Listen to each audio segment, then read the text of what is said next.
Still plenty of time to come and be served at the refreshment center before showtime.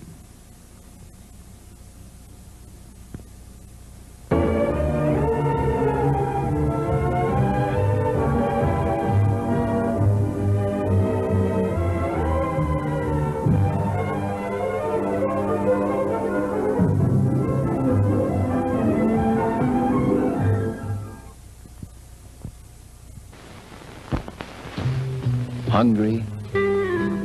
How about a hearty Castleberry's pit-cooked barbecue sandwich?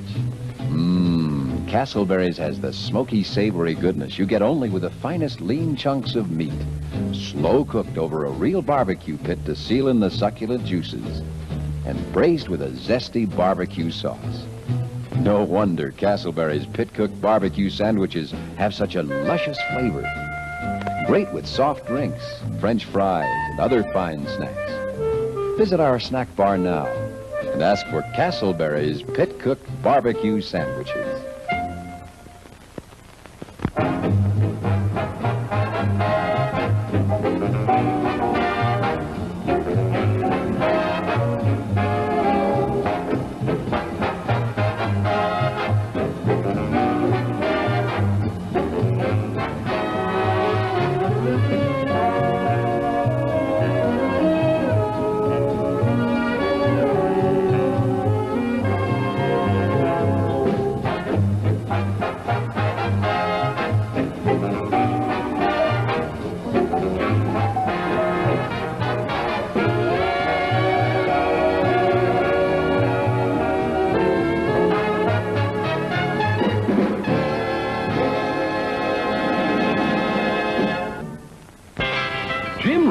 What's Jimrex? Would you believe a movie audience guide presented as a public service by this theater's management to help you select your motion picture entertainment? Well, that's what it is. And we urge you to learn these rating symbols and use them as a guide for you and your family. G means suggested for general audiences, all ages. M, suggested for mature audiences, parental discretion advised. R, restricted, persons under 16 not admitted unless accompanied by parent or adult guardian. X, persons under 16 will not be admitted.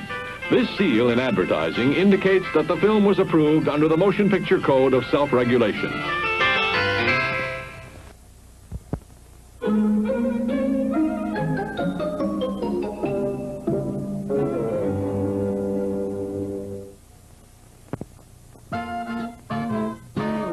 Ice cream bars. It's the handy way to enjoy smooth, rich, creamy ice cream. Get some.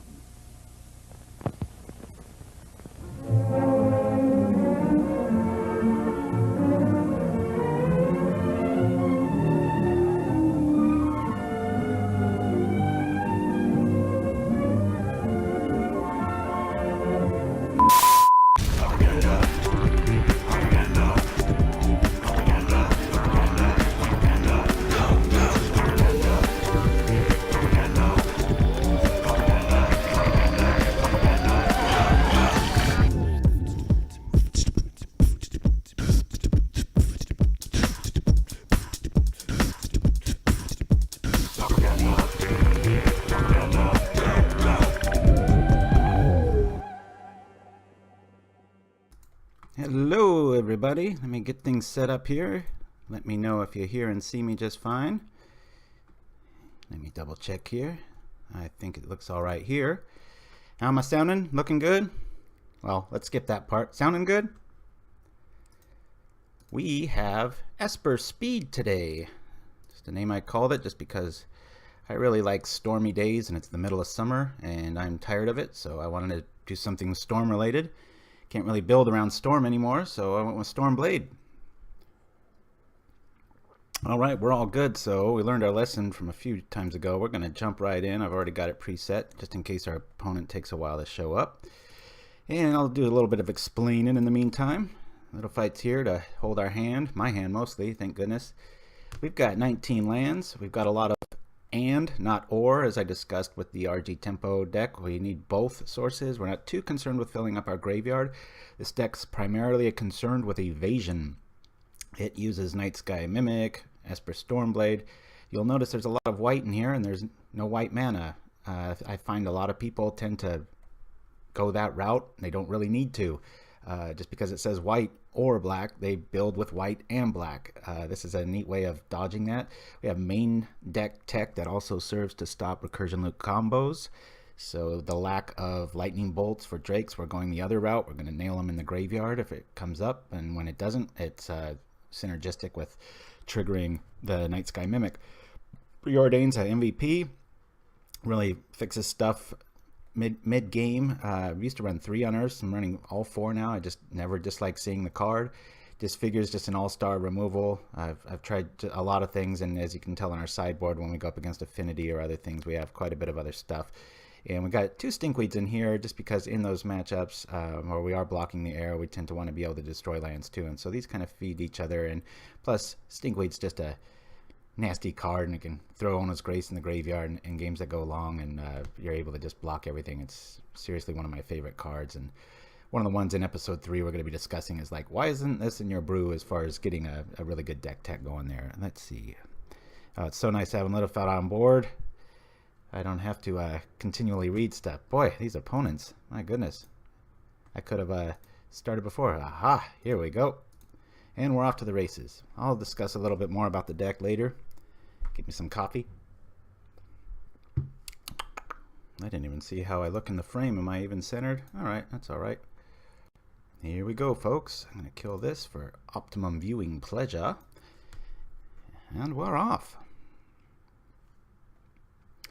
Okay, we got our mana. This is okay. We'll keep. I'd prefer that be the dual land, but I've only got access to 8 of them. This, if you notice the curve, the only thing that costs more than 2 is Ona's Grace. And that was a... I ended up cutting a land and putting in a Grace. I was just getting too flooded. I wanted to be really consistent early with 2 or 3 mana sources almost in every hand. But when the deck really needed some steam, it wasn't getting any. We don't have any blue in our hand right now, so I'm just going to come out early and be the aggressor. I'll probably, if this lives, we'll go fetch some, eat some life. I was actually running, what's the new one? Night's Whisper. I should say the old one. It's a lot older than this. Oh, looks like we're going against some sort of reanimation technology here. So our main deck Graveyard Hate is probably going to play a lot of dividends in this matchup, but let's not get ahead of ourselves. I'm going to draw.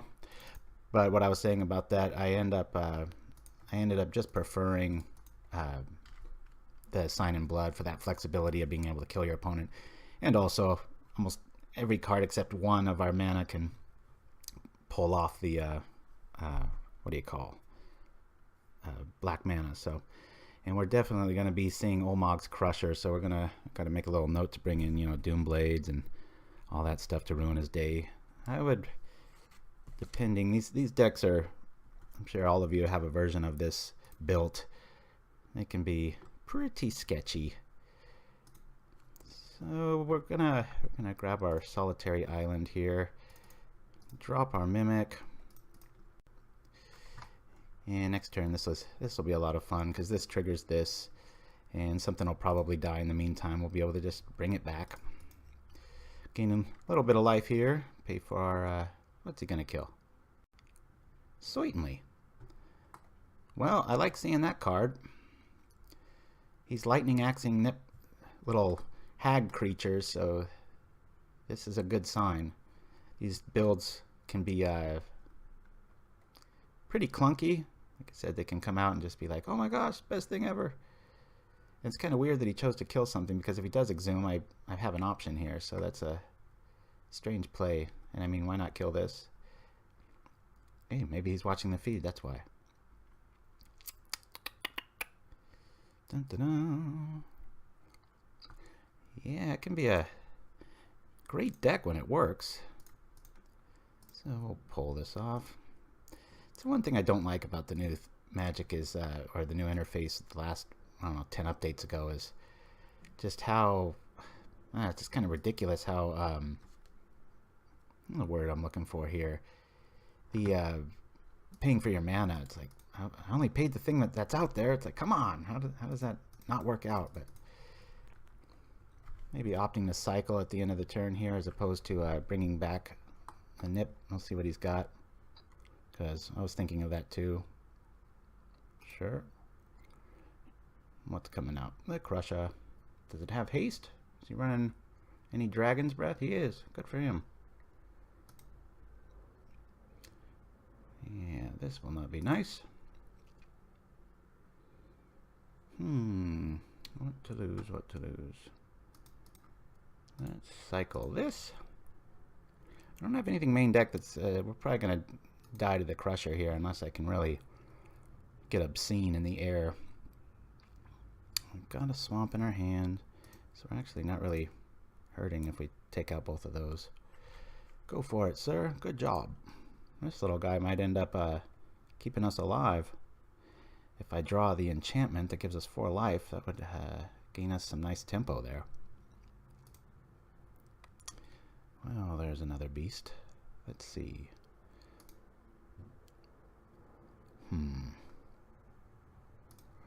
That's duress. Probably won't find much. Oh, that doesn't help. That helped him. Oh well. And we'll drop this. Yes, the only 2 mana I paid is what I want to play with. And let's swing. Let's hold that back to block. Just because it doesn't have trample and he's got a lot of red sources. I never run a reanimator with red. I just have access to Dragon's Breath because you don't have to cast it. Similar to this, you don't need white for this. You don't need red for this. So keep that in mind if you're brewing. It doesn't have to have that. But with its ability to pump, I don't know what. It's a bit earlier.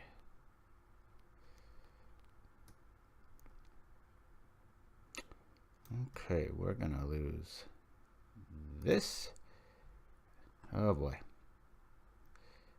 And this.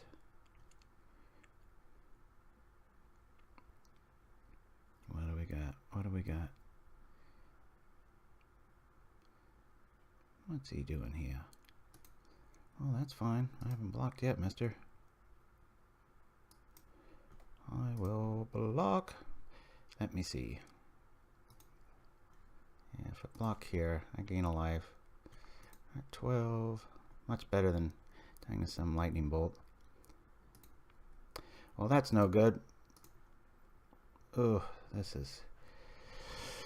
Oh, boy. How much do we want that land back, ladies and gentlemen? I can do 5. Boy, I have 1 island in this deck, and I usually never draw it. In this matchup, it is killing me. If this was the dual land, we would be in business here. We'd win. And I can kill the imp. That's not a big issue.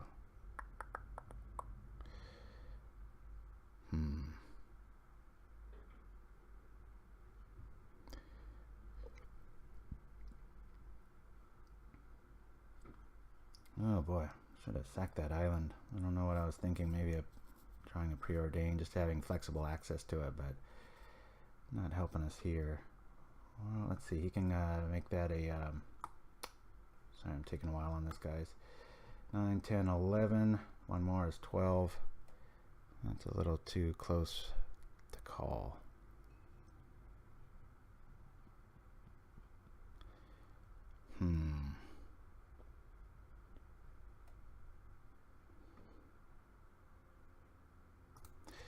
Let me go with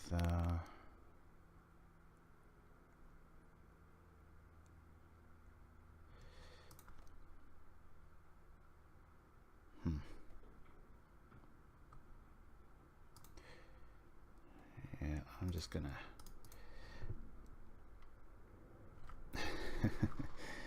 come on, kill me. That's a tough one. Links are off. What does that mean? Something I'm doing wrong? All right. Chance in here. 1. This will hit harder. 2 will go like that. I can pop that on there to get a nice flyer. Might not think he needs the imp here. I might just have direct damage.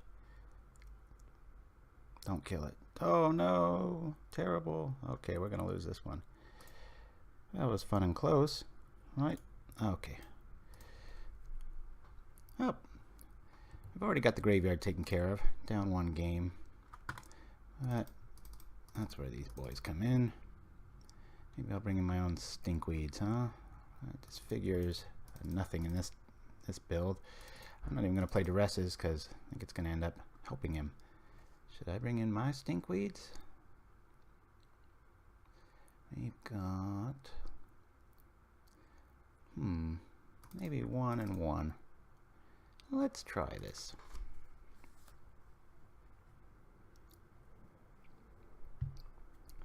Boy, a hell of a lot funner first game than the yesterday, wasn't it? If you didn't join us yesterday, we ran into teachings 3 out of the 5 matches. It was ridiculous. On this end, it felt like I was playing the same deck for about 2 hours. I was like forgetting what turn it was, and I had plenty of coffee, not the other stuff. What's up? Why do I need such a long name? Thank you for joining us, sir. I hate how these windows keep popping. Go where I tell you, damn it. Here we go. Yes, I want to play first. Man, this thing, it just keeps dogging me, doesn't it? I'll keep it. Watch it happens again. Yeah. We got some big guns here. I'm just gonna pay my dues early here. Want to get this Stormblade up and running fast. Look at him with the flexible mana.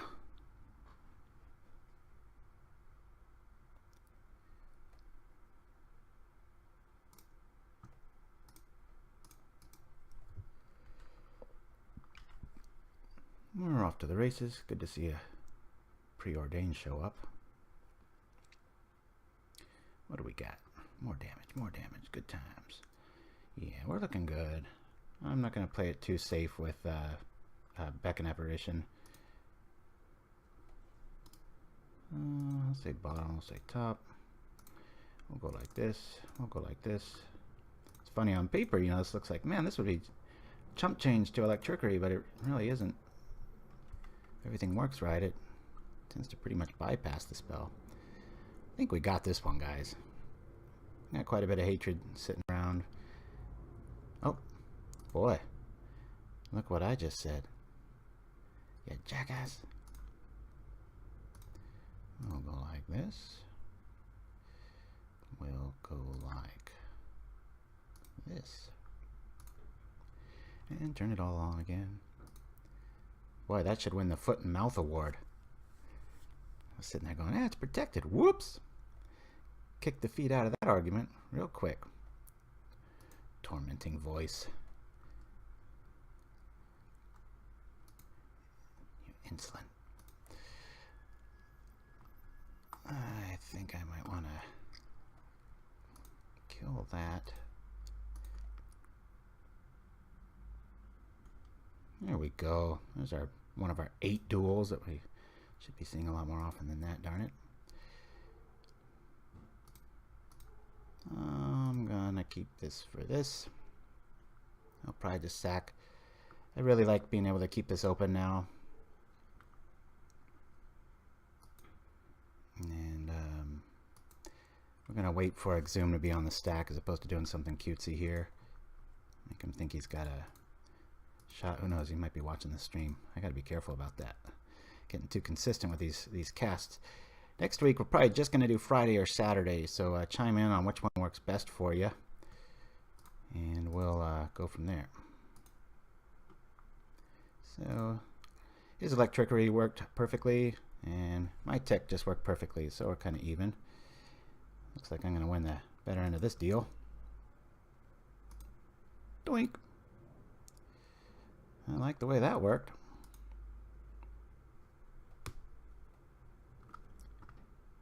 Yeah, commentator's curse, that's right. Maybe I should get a chair that looks like an ivory tower when I say stuff like that. Throw little pieces of paper with bad ideas at the screen. Good times. Alrighty, well, we're going to save our little insurance for that. I'm just playing this to trigger our mimics. This would be a good deck to play on Halloween.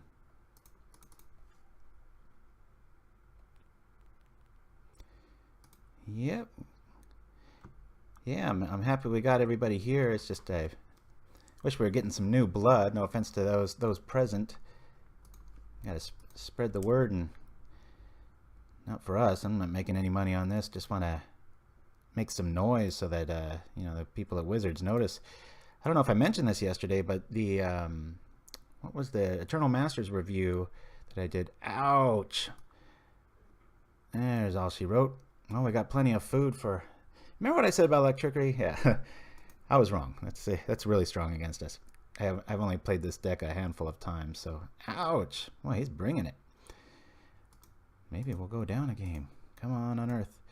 But Eternal Masters review, we had the mothership of Wizards. Actually, I was bored and Googling, seeing what comes up, just this kind of maintenance, and you know, Pauperganda ego, just see what our presence is like. And lo and behold, there was a link right to one of the main, like I said, the mothership. It was like, hey, check out Pauperganda's Eternal Masters review, and I was like, holy crap, they do love us.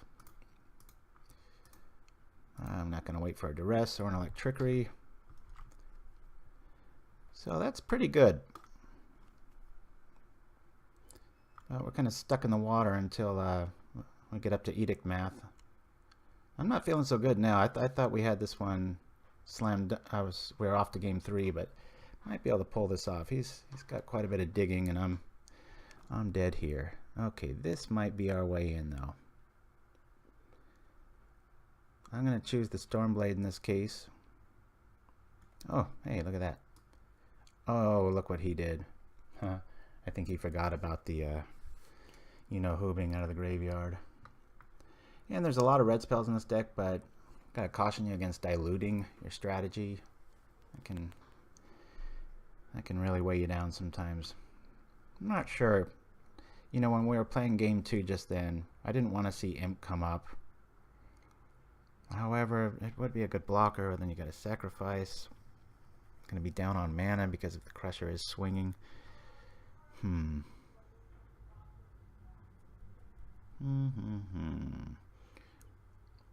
Well, our Beck and Apparition sure did come in handy, didn't it? That was nice. I prefer this artwork over the old one. I just like how old these old cards look. Guess I'm biased to old things. Yeah, I think we're gonna keep it this way. So let's go.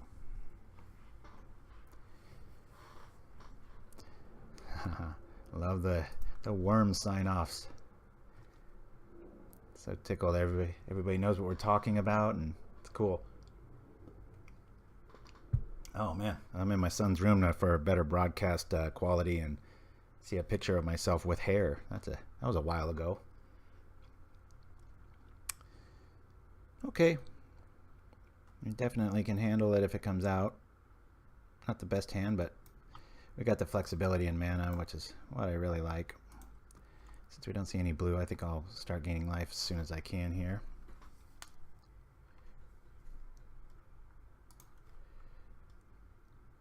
Unless we draw a preordain like right now. Oh, speak of the devil, there he is. Alright, let's get the life race going. Yeah, I wish that's a good point about the electricities. We did see 2 of them, and might have been a good call there. How you like that? Yeah, that's what I'd take too.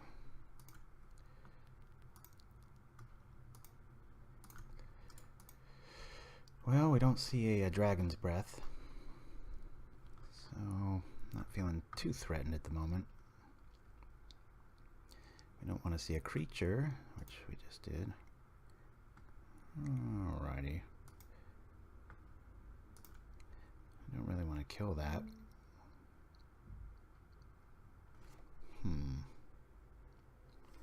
I kill it,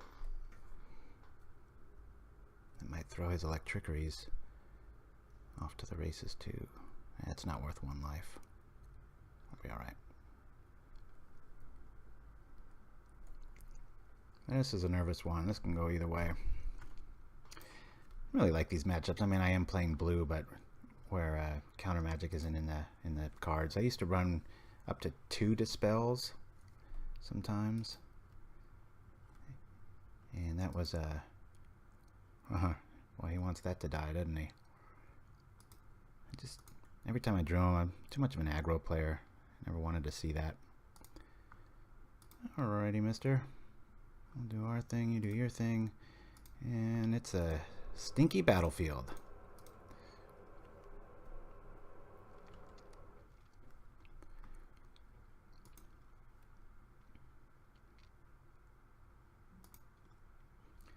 And 18.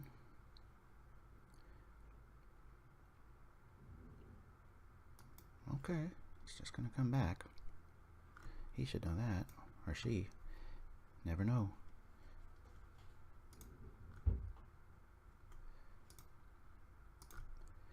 This is nice synergy with our deck. Boy, I'm glad we didn't draw that.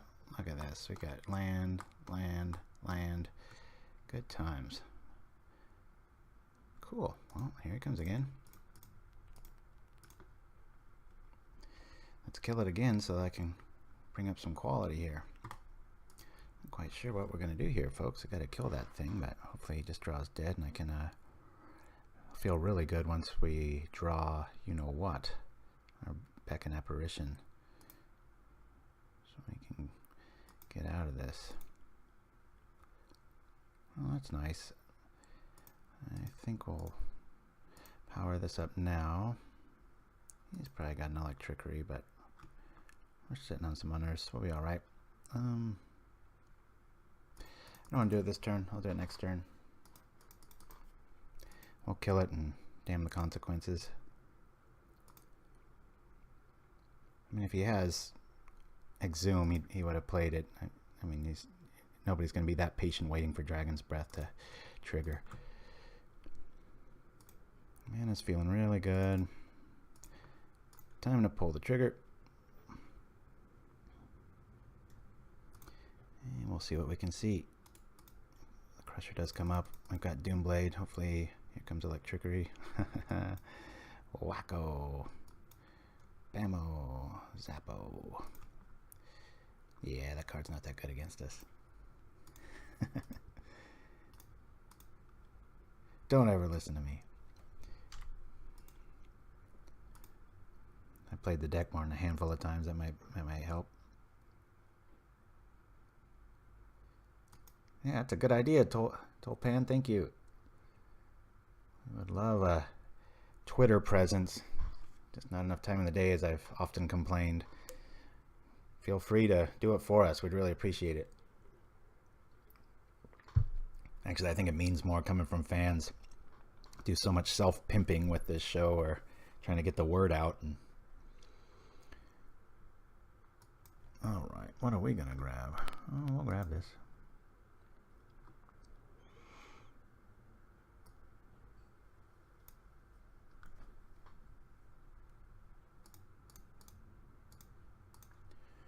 Death to all. Man, I need that heavy metal music to come back in. Cue it up. Ooh-wee.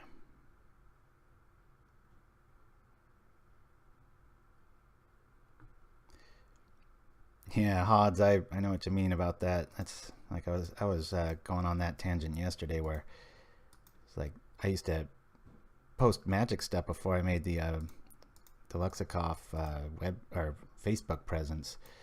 It was just so many people and my friends and family are just like, you know, now we're Electricery proof, but they were just like, I think getting irritated. It was just like deck after deck, and they're just like, what the hell is this thing, you know? Just like, yeah, falling on deaf ears. That's why I made that little sub channel, and really good I did, and really kind of narrowed the intensity as far as who's listening. All right, so we're 1-0.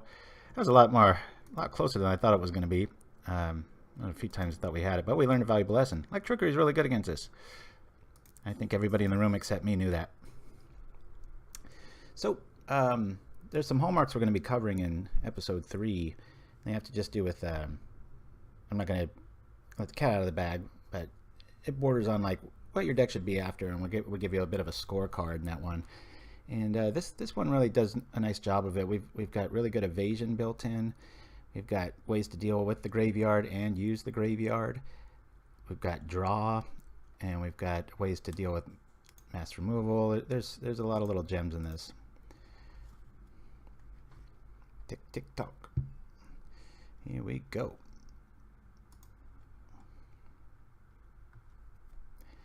Boy, Sweden has a Pauper players group. That's awesome. I know of Brazil and Italy. They're all over it. Really well run too. So I'll have to check that out.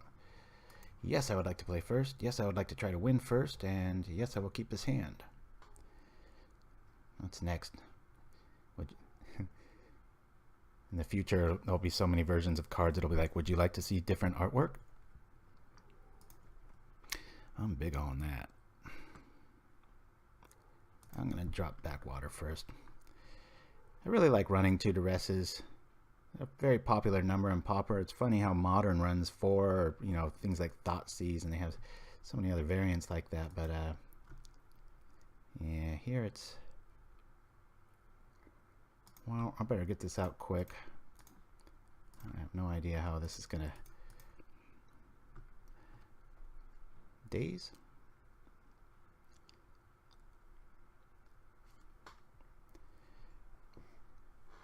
All right, we got your flyers right here. Not too worried about things like snap, and I believe this trigger is just on the attempt of casting the nip, so not that it has to be successfully cast. Come on, Ninja, please give me some tempo. There we go. I think part of beating Delver so often and much, not to sound like I'm boasting, it's just I really gear towards beating this deck. Not with this build though, but just understanding when they do stuff. They're kind of optimum play curve. And yeah, this is, what should I do here, folks? We'll go like this. I'll save my duress for probably to bait out a spell stutter, because they're always so eager to do that. And you know what? This might be a really neat play just because I can block stuff in the air. Yeah, but I'll bait the spell stutter and then trigger that as a block surprise. I think that's the better play.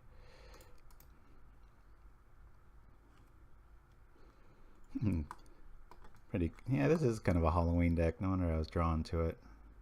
And that's my kind of weather right there. Look at that. The full moon, nice misty out.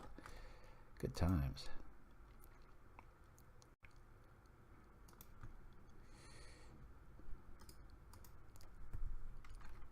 You haven't played in person in a long time, so salty players' odds isn't a thing I worry too much about. I almost kind of sometimes try to provoke it. The scoundrel in me.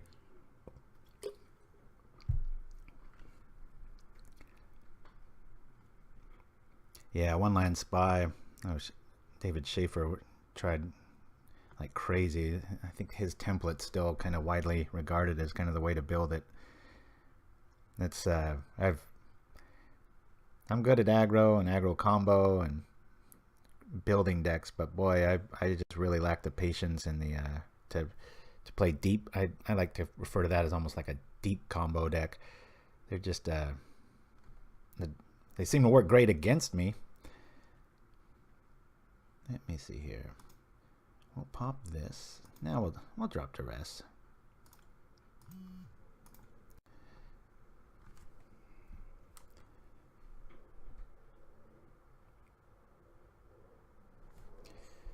Oh yeah, sorry I missed that question about the Rancid Earths, guys. Give me just a minute and I'll get back to that. Yeah, this is gonna be tough. I'll drop Deprive. And I think we'll swing here.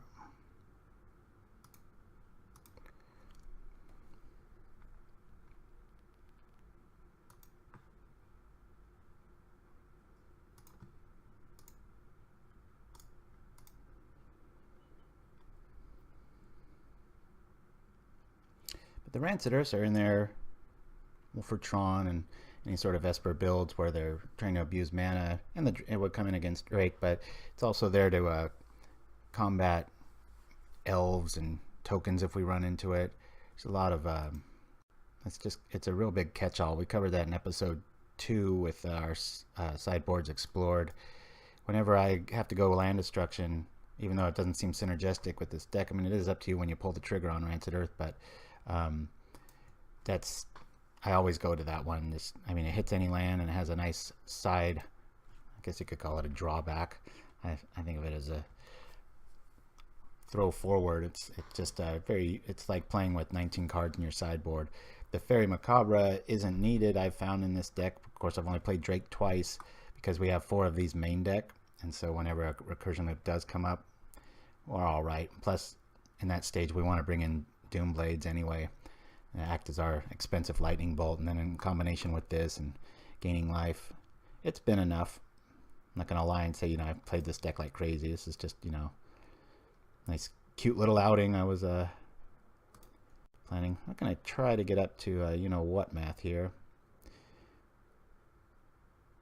So I didn't see counter magic. He drew the he played the snag, so we're gonna bring this out hoping for a fairy, and then we can respond to it with the disfigure.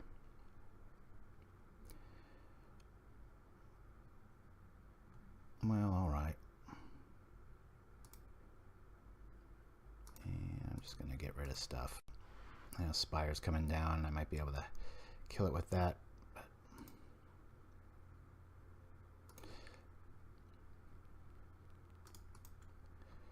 gain a little bit of life. Watch my time stop talking. Peregrine, hey, how's it going? Thanks for joining us today.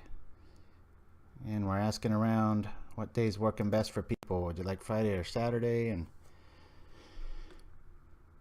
I like noon because no fun being out in the sun. That's what Little Fight's for. All right, this is gonna be a problem.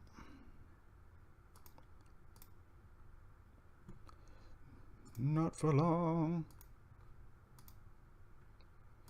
So lovely when this works. I don't mind trading here.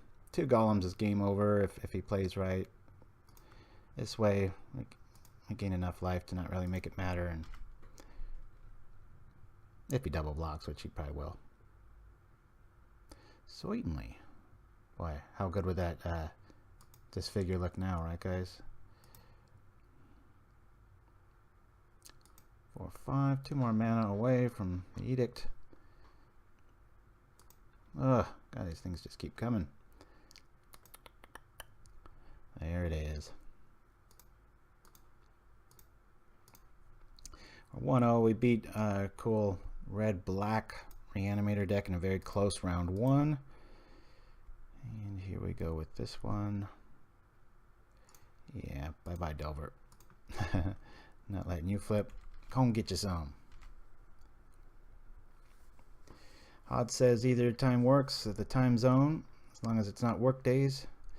Yeah, like I was saying yesterday, I kind of like Fridays at noon, me personally, just because I just picture somebody in a cubicle having a miserable day and being able to waste 3 hours of their time in a good way. So if he's got a sprite here, we're happy to trade.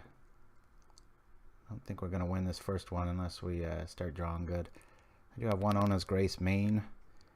Once we get to 7 mana, we'll start hibernating with our lands and holding them like a little selfish squirrel in wintertime. Every day is good for me, Shrazman says. All right. Yes, but this'll probably be the last time I double cast. It's thrilling and it's exhausting at the same time.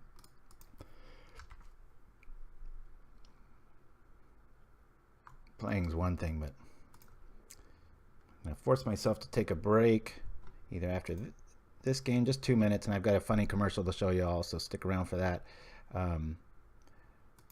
Not of the Magic Persuasion, but our little narrating Tim is there in this one. That's about all I'll cheat with it.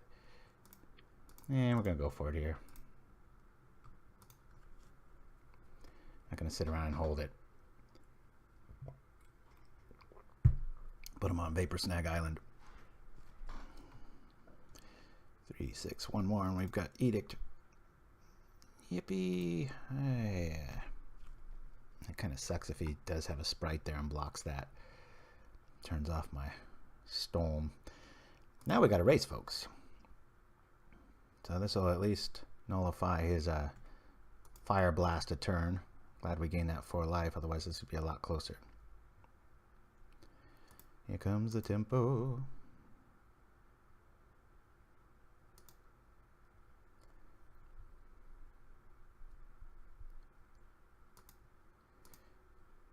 Dun, dun, dun, dun, dun. Huh. Well, shoot.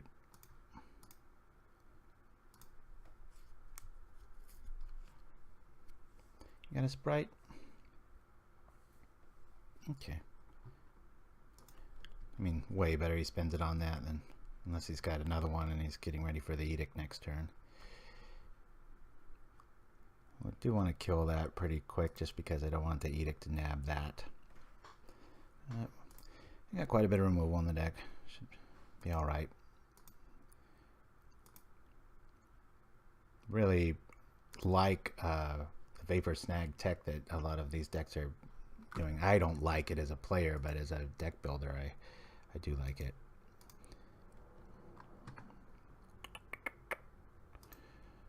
Okay. Well, that's a neat little trick.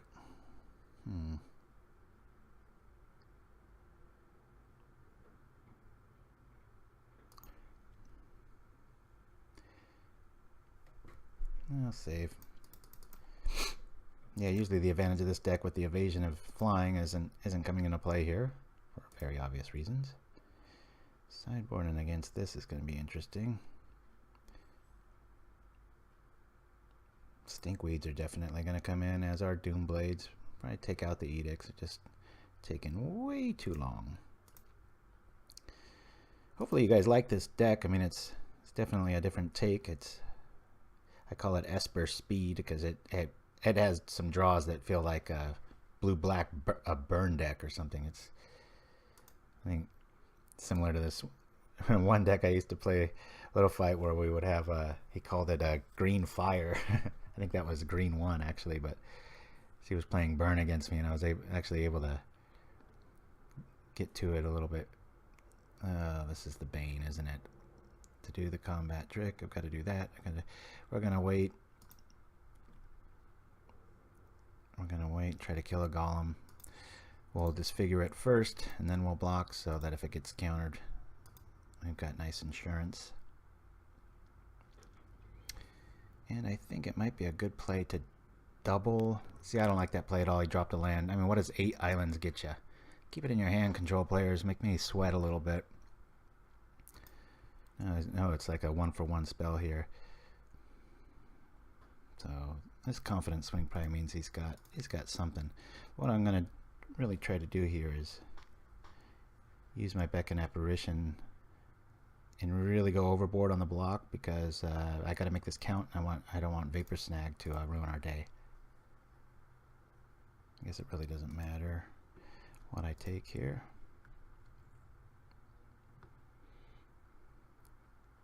So I'm going to block with everything. I tap too much mana. That's weird. This way Vapor Snagged it, or Snap. Doesn't ruin our plans.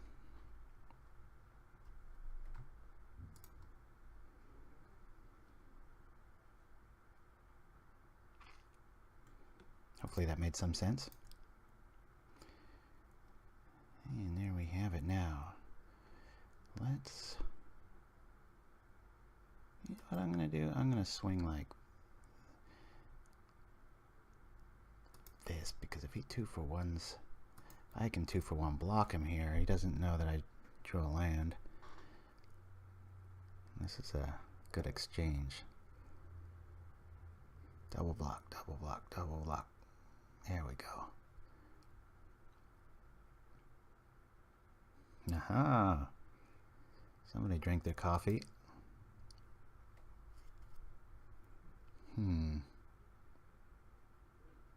unlike my opponent, I think I'm going to just hold this land.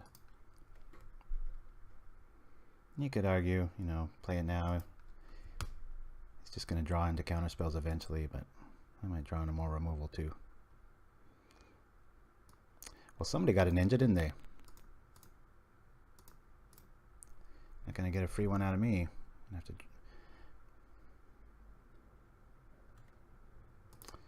Well, they just drew counter magic.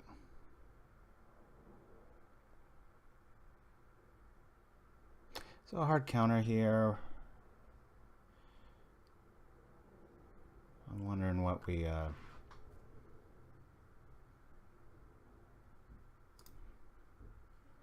I mean, here's our opening. I'm sure he probably, there's a reason he went all out there and it wasn't a ninja, so it's probably counter magic. So this is going to get countered, I'm pretty sure. Here comes Deprive. Our days. Ha! Hey, you made it work. That's great. If he's got a sprite here, that would be pretty cool. So darn it, that would have been a really cool sequence to if I had a hourglass and go back in time and hourglass. Wrong reference. Anyway, then he plays the island again. Come on, at least try to catch me sleeping a little bit. But if I would have come out with another one, that would have been interesting. I might bring out. Oh, this is kind of cool because it's like I'm gonna bring out the nip just to. I'm gonna be kind of in a life race here. And if it gets countered, because he's only got the one, we can bring it back, or we can drop the mimic too. But it's kind of funny to win with one life. What you got, sucker? All right. Well, let's try it again. Yeah, I kind of like this just because we're so low on life. This is, I would never think that I would choose that over the other guy, but it turns on the Esper and you get to gain some life. Now, if he does have a ninja, or if he top decks a ninja, I should say, he's at 0 cards. We're really screwed. But either way, it turns on the Esper Stormblade. Pretty cool artwork. Almost looks like a fire's in the distance, doesn't it? So this is when I wish I had Siphon Soul or Siphon Life in this deck. Oh, did he draw a ninja? What's he got? Oh my gosh, really? Yep. There we go. Okay, well, I'm down the first game. That days. Well, that was awfully close. That sense of dread when he swings like that. It's like, oh no. So we're going to bring in the Doomblades and Stinkweed Imp just for Infinio blocking. We're going to take out the Chainer's Edict. A little bit too slow. Honest Grace. Be nice to see. We've got this figure. Not liking Duress really in this matchup. You'd think I would. But we need to lose some cards. Feckin' Apparition's a nice surprise, but there's not much graveyard stuff going on. So I'll probably... We're going to take out... I mean, it's a nice combat trick, so we'll leave 2 of them in. And the Nip... Yeah, it's not too bad, especially if Edge of Divinity sticks on it. Let's just keep in Wanderess. And I think that'll do it. Boink! Yeah, it is nice to see these close games. I mean, yesterday's, all the games were close, but good lord, they were boring. That was no fault of mine. Like I said, you can't predict who's going to show up, when, where, why, and all that stuff. So I better not see any of you in this tournament, darn it. I don't want you getting an advantage on me. Double streaming, looking at my hand every turn with a free Gataxian probe that doesn't cost any life. Yeah. Yeah. I guess we could structure some matchups, like get somebody that's really good at playing a certain style, and you can see how it matches up. Maybe do one of these in a stream it live in like a tourney practice room, and do something like maybe 5 games in a row and see what the true outcome is. That'd be a neat little way of using Twitch outside of the tournament scene. Again, I always like trial by fire and put my money where my mouth is.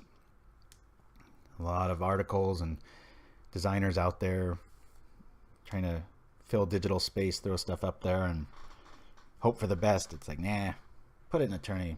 Let's go for it. See what it does. And when you're playing things like land destruction, you almost have to, because nobody wants to play that.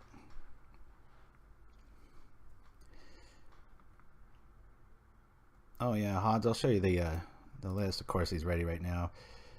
All of these trigger, I mean, there's a lot of white sources. I covered this at the beginning of the video, but they're all black. But our blue is only for preordained in our sideboard, being against blue and being able to draw. Technically, could probably run like think twice in this spot. I just like that the other kill option and stuff. The evasion that this gives you in combination with this and this and this and this, really, it's just a lot of fun. I'm not saying it's tier 1. None of the decks I've played recently on Twitch have been. And like I said, those are all covered in the YouTube videos. So yes, I would like to play first. God, boy, this is rough. Mulligan. I'll keep this one just because we've got both access. We're going to see a card, and if we do have to pitch stuff, we've got the imp on board. This runs 19 lands, and the curve, except for Ona's Grace, is all under 2. So it's going to be pretty rare if we don't see something soon. Yeah, Snuff Out's nice. I was thinking of running that. Life's been a bit of an issue in some of the cases, so, and there's plenty of land to warrant the Doomblade and just sitting back and ready to fire. Plus, 1 minute here, I will keep. Come on, land. Show me land, show me land.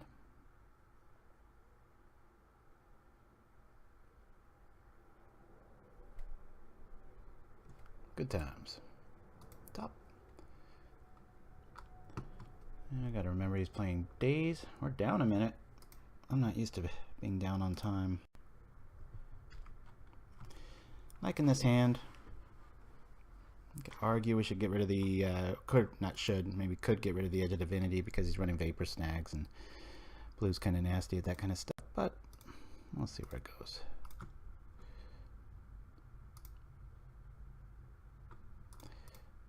I'm just going to power this out now.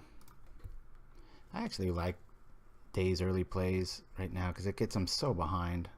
There's a lot of games when somebody drops Days on that last turn, the very first one, and yeah, my spells counter, but I mean, as you can see from our hand here, all we do is boom, boom, boom, rinse, repeat, and we're off to the races. But I've never really liked to play Snap. On the other hand, that's a great play.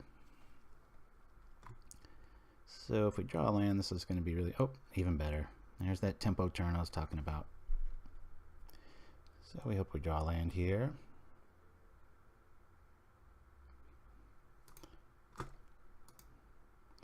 It's more important to kill the ninja than it is to drop the Stormblade, so that's why we're rolling with that. Sure, Days is in our future. Oh, I actually probably would have bet on that.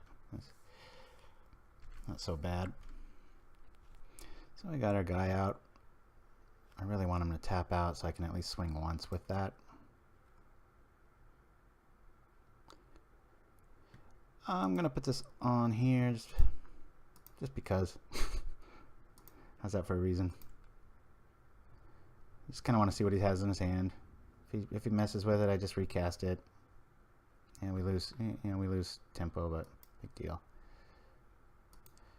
I'm gonna trade here if he wants to.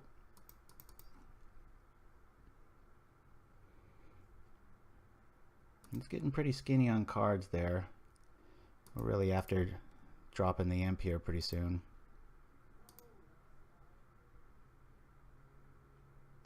Every other game I wish Ona's Grace was the Siphon Life. And when I played with Siphon Life, I'd be like, man, I really need to draw some cards here. That was getting maddening. Why? Somebody's been watching some Kung Fu movies.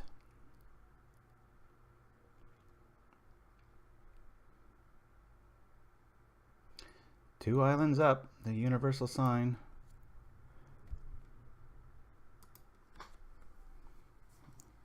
Go and get him some bounce or some more counters.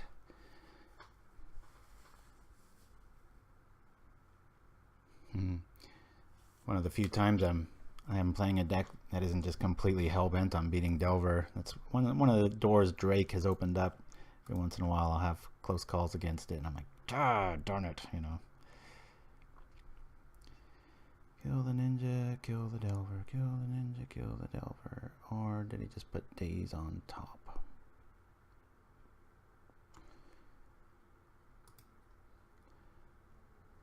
I'm more concerned with the draw here, so... Boy, if we knew we had a land, it would be so cool to grace, but... If I was him, that ponders...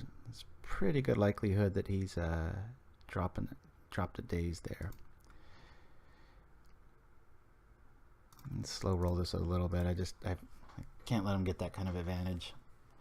Imp next turn. Maybe I'll draw a land by then, and when it gets countered, I'll just bring it right back. Because you talk about putting the brakes on a lot of decks. So that'll do it.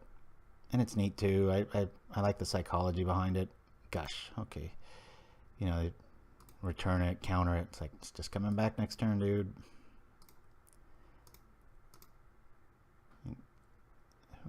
There was a really good article written about that with, I think it was the original Woo Rats by Travis Woo, where just that's a kind of a tilt card. People, for some reason, they run into it over and over again. They just keep losing their assets, and rinse repeat, like these rage attacks.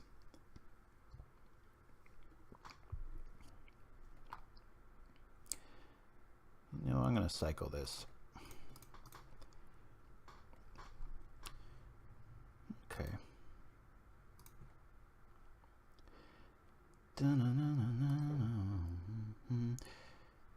Interesting here. I want to rock the imp first.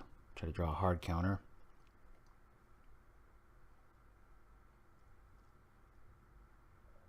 This is when I do wish I had my dispels back in this build. Used to run 2 of them, but gotta play to your strengths, and I don't like waiting around for stuff. I like being the problem. So most of my designs, feel free to tweak them to your area, but try them this way first, see if you like it. Okay, well, here's hoping you don't have a daze. Doink.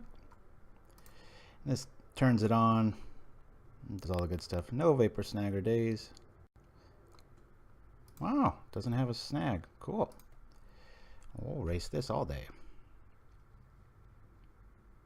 Maybe he's got a snap in his hand. That would suck. There's something about this card that makes me think I'm gaining life whenever I do it. There's like a invisible armadillo cloak vibe to it. What I gushed before the attack there, in case that maybe that tells us that he took out the snaps and stuff. I mean the favor snags. Doubt it. Weird. Well, here comes the imp again. I'm liking this sequence. Just, you know, hard counter or not, or I got a blocker. If you want to do something cute to this, do you let this live? Hey, thank you, little fight. Oh, that's so cool. I have a co-pilot. What do we got? Another counter spell. Echoing Truth. Song gone. Gonna give you. Little Fight and I have had a few too many. We had a really funny thing happen. It was a couple months back. We were, I forget what the scenario was, but it might have been a stinkweed imp, but it just kept coming back, and our conversation started with "I'm gonna kill you" in like a sort of a southern drawl, and then as the tournament poison took hold, our inebriation grew with each glass of wine. It morphed into honky, and then it just turned into this ridiculous glee. And that is what you just heard. Any day of the week, dude. Guess what's back next turn? Gongi. Be funny in a few weeks if everybody catches on to that, and there'll be some new guy like, oh yeah, I don't know what language those guys are talking. That's weird stuff. All right. Another counterspell, please. So when exhaustion sets in, it's like the logic. Stinkweed logic. That's fine. Guess what's coming back next turn?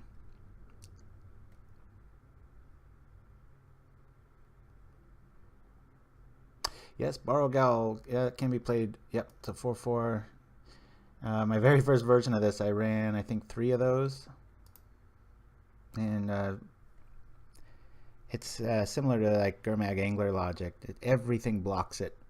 And the downside, just a good mention, definite props for knowing that card. A lot of people don't.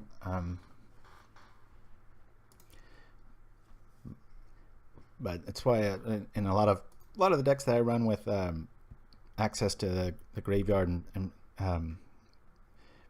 bringing things back with like or using Delve and their cost, I always prefer the 3/3 flying bird over it. Just evasion is so key. It wins games.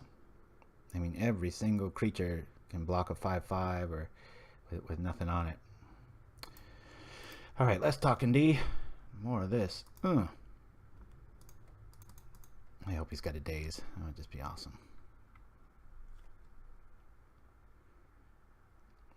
What I'm worried about here and what I would put him on is a ninja. He's going to fly, kill the golem, drop a ninja, rinse, repeat. This is, if we had 1 more mana, this would be kind of a better sequence here, but Delver's king for a reason. There's Exhibit A right there. Yeah, it's just enough. I want to gain some life here. Hey, no ninja. That's good times. Uh-oh. I'll cancel that. Huh. Certainly.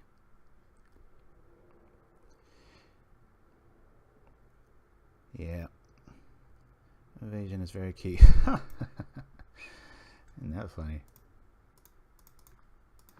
I don't think we're going to win this one, guys. He gets really aggro with it. Maybe. Let's see. Strange the fairy didn't come down and answer to the duress. Maybe we caught him in F6ing. Maybe he's going to start saying, oh, ye. How would you guys spell that? Come on, sucker. It's gonna get grim. Any day of the week. Yeah. We ain't winning this one, folks. I think we can't win it. I trying to think of playing in my outs, but for the sake of brevity, we're not gonna bring that back. We're just gonna nope. All right. So we lose to Delver. We're 1-1. 1-1. Start it right up. I'll go back to the deck discussion here real quickly. So, oops, sorry about that. Yeah, Rancid Earth's just a catch-all. There's so many decks that if they go wide with tokens or sometimes something like goblins or depending, you just 5 rounds is a lot and you see a lot of stuff and bumping a Tron, bumping anything that's, you know, freed from the real combo, all that stuff. We just saw Stinkweed and Spades there. Wasn't enough. Maybe I've got to tweak some stuff in this. Maybe a Charms needed. Wouldn't go that route. If you noticed, we didn't even play Ona's Grace, and I threw that in the last second before the tournament. It was like 5 minutes to go, and I'm like, yeah, because I was getting flooded in a few practice rounds, and not quite sure. That was we'll see. Just kind of maybe put a flag on that one. In that case, it would have been better to have the life-gaining one, so I might end up going back to that because this isn't too concerned with draw, it's concerned with killing the person, and so might have gotten a little out of, what do you call, our organic sweetness when it comes to what the deck really wants to do there.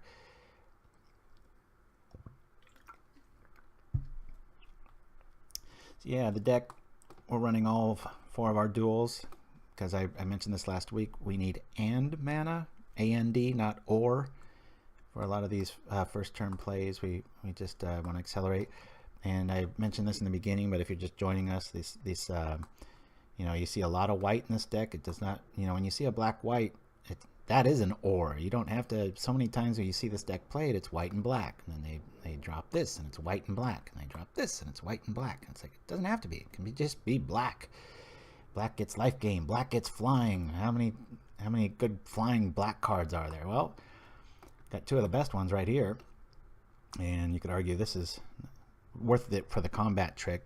Probably one of the worst cards in the deck, but if Drake was banned, I might not even play this. But it is nice to see. I wish it would have nabbed a spell stutter sprite. Just the sequence of the turn can be a little clunky sometimes. And if I do run the Grace or keep the Retrace, I might actually get rid of the Wilds and Island and just go with 2 Dimir Aqueducts so that I can bounce my land up and go shove it to the our favorite mechanic ever. Let me catch up on the reading here, guys. Aristocrats brew with rancor, Sharazman says. How tunnel vision should one get with evasion? Skittering Scourge comes to mind. Yes, that's a nice one. I know it's been running a lot of the history of Magic, but that drawback seems too harsh. Yeah, they've done a really neat job thwarting people like me, where you get, you know, any brewer where you get that little light bulb in your eye and you're like, hey, whoa, and then, oh, never mind. They thought of it. Doesn't work. 4 hours later. Okay, 1 and 1. At least we won one. I'm gonna keep it. I like this. Got some flexibility here. Anything goes haywire. Watch, he's playing burn, and it's just like over. Yeah, I should actually. I think I made a mistake including Grace. Now that I think about it, because we don't have much life gain outside of the little enchanted nip, which is a lot when it works, but for burn, which is on an uptick, so. That was a bad call on my end. I definitely should have added Siphon Life, Siphon Soul, whatever that's called. Siphon Life, I think. Because that might give us the edge against burn. Probably wouldn't. That's maybe what I was thinking of last night when I was kind of putting this thing together. Oh, gain the life when we can. Just love Preordain in this deck. I mean, it just shows how strong blue is. Ooh, this will be interesting. Now, should we wait for it? Yeah, I'm going to wait for it. I want it to eat an enchantment just because if he does have some cute trick, we can respond to it. Unless it's a trick of the Young Wolf Persuasion. I hope he doesn't run it like I do. And this is, blue's so damn unfair. It's like, you know, this is almost game over if we don't have access to Preordain here. If we're going to look into the future. It's like, nope, nope. Screw you, screw. Life.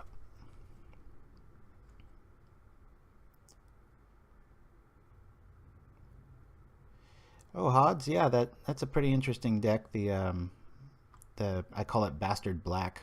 So it just screams out. I went 3-2 with that, just privately. Maybe I'll play that one next week. It's I was really focused. I got in an argument. Not an argument, it's a little harsh, but I just don't like the thinking that, you know, people just, oh, it's a bad card. It's like, no, it isn't. It's a really good card. It's just, it's misunderstood, and I think people try to force Dark Ritual into a box that it doesn't fit in. What I mean by that is they keep going with the existing brew, and they throw a Dark Ritual into it. What that brew was attempting to do was never make it a dead draw. If I drew it late, drew it early, all this, you know, it was always relevant. So, boy, I'm really tempted to block here. Yeah, I'm gonna do it.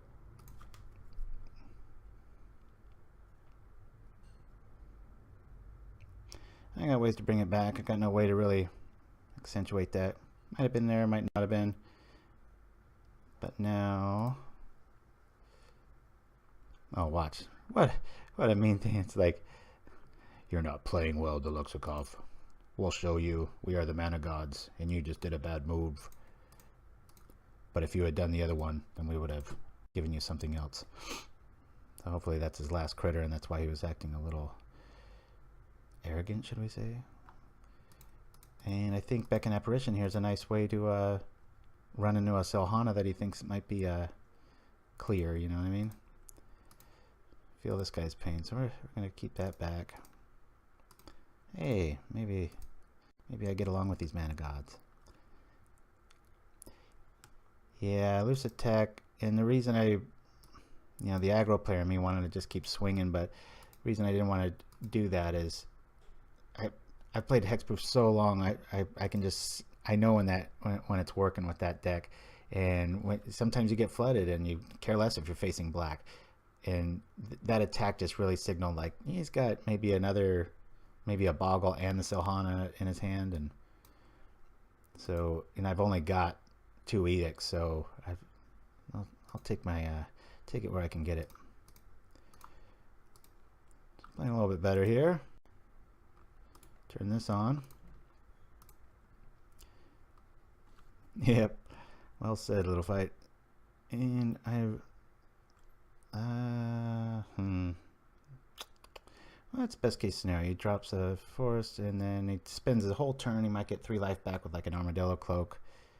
I think that's the best case scenario for him. And if he just throws a Rancor on it, then we eat it with the Apparition, because he's going to be or maybe he just forgets that I have a flyer. Little cheat alert. Not going to give anything away, but this is our next commercial for episode 3, one of them. Got to give you guys some tidbits for showing up and joining us, right? Yeah, I think I was correct on kind of a creature heavy draw here. Oh boy, we don't like that. Of course, he's only got the 1.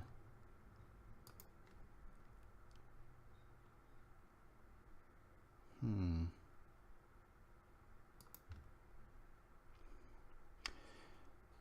gonna play this a little slower than I thought. Okay, we're gonna keep that trick, because if this is gonna pay dues, we've gotta. Ooh. I really, really, really want to run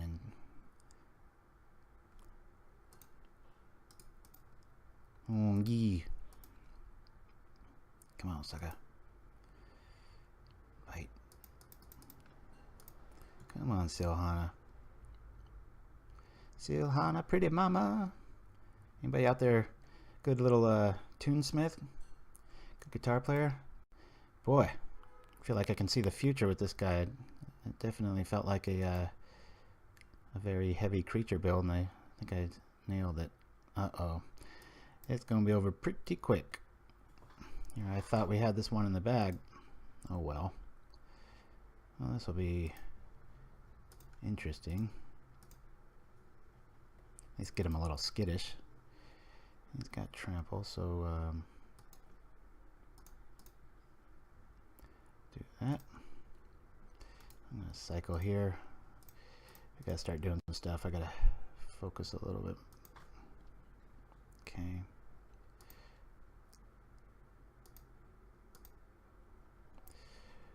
Interesting.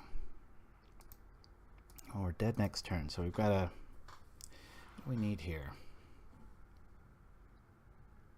Dead next turn, so the life isn't really a concern. Don't have the mana to unearth.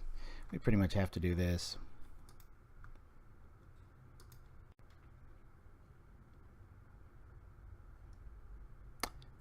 Yeah, here's some life.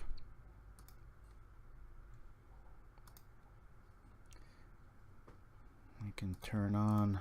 Hey, maybe he misclicks. Gotta be optimistic, right? Yep.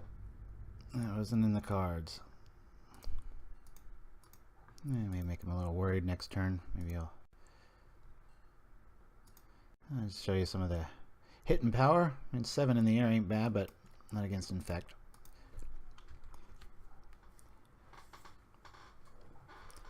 But this is one of those scenarios like between last game or last loss and this loss. Okay, we get it. Yep.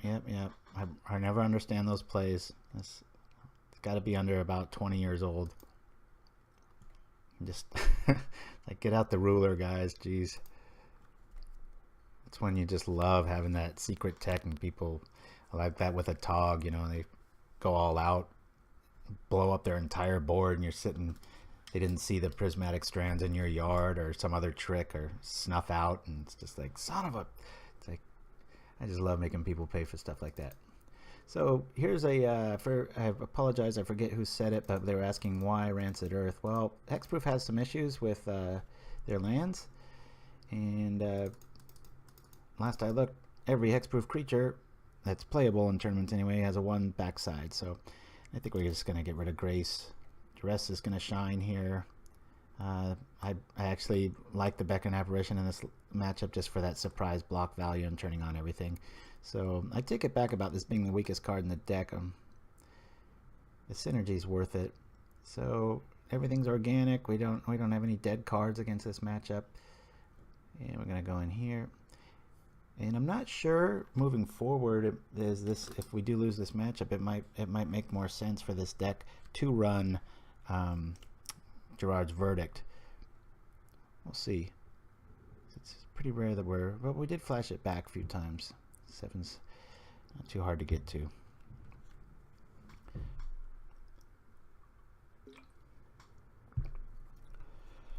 Oh yeah, I should have brought in Stinkies. You're right. That was just an error. Man, I wish this feed wasn't slow. That might cost me the game. Sorry about that. Come on. It happens to us all. Mana Screw. Go get yours today. Sponsored by Singear Superstores. Sucking the life out of high prices. We're mulligan that. We'll keep it. Son of a gun. We've got some hate. Come on. Discipline. Gotta draw land. Despite what you're seeing, I actually really like our land count at 19. It's a very low curved deck. Let's see what we got. I'm not going to try to play any cutesy stuff with regards to the Edict. I'm going to kill him as I see him. That is if I get a land here. Son of a gun. At least we got a blocker. Pay 1 mana. The only thing on the board. It's like, do you want to use this mana? What kind of question is that? Come on, AI.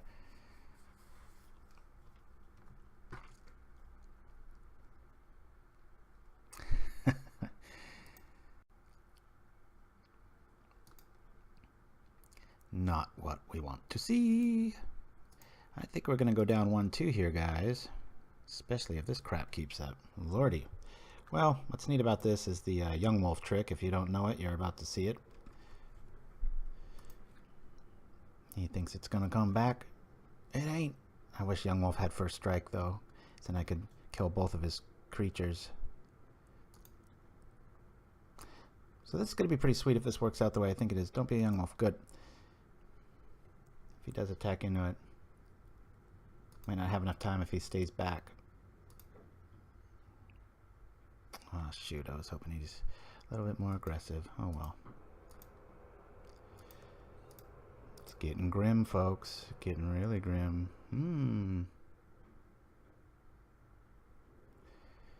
The enchantments might have been a bad call, even though he doesn't really have removal or bounce. Mar sent me a message. Interesting deck. How's it called? Silliness at the moment. What did I call this thing? Esper Speed. It's not so at the moment.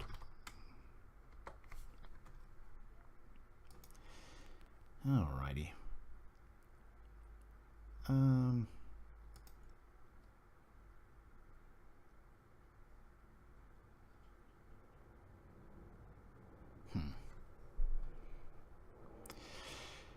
I really want this trick to work.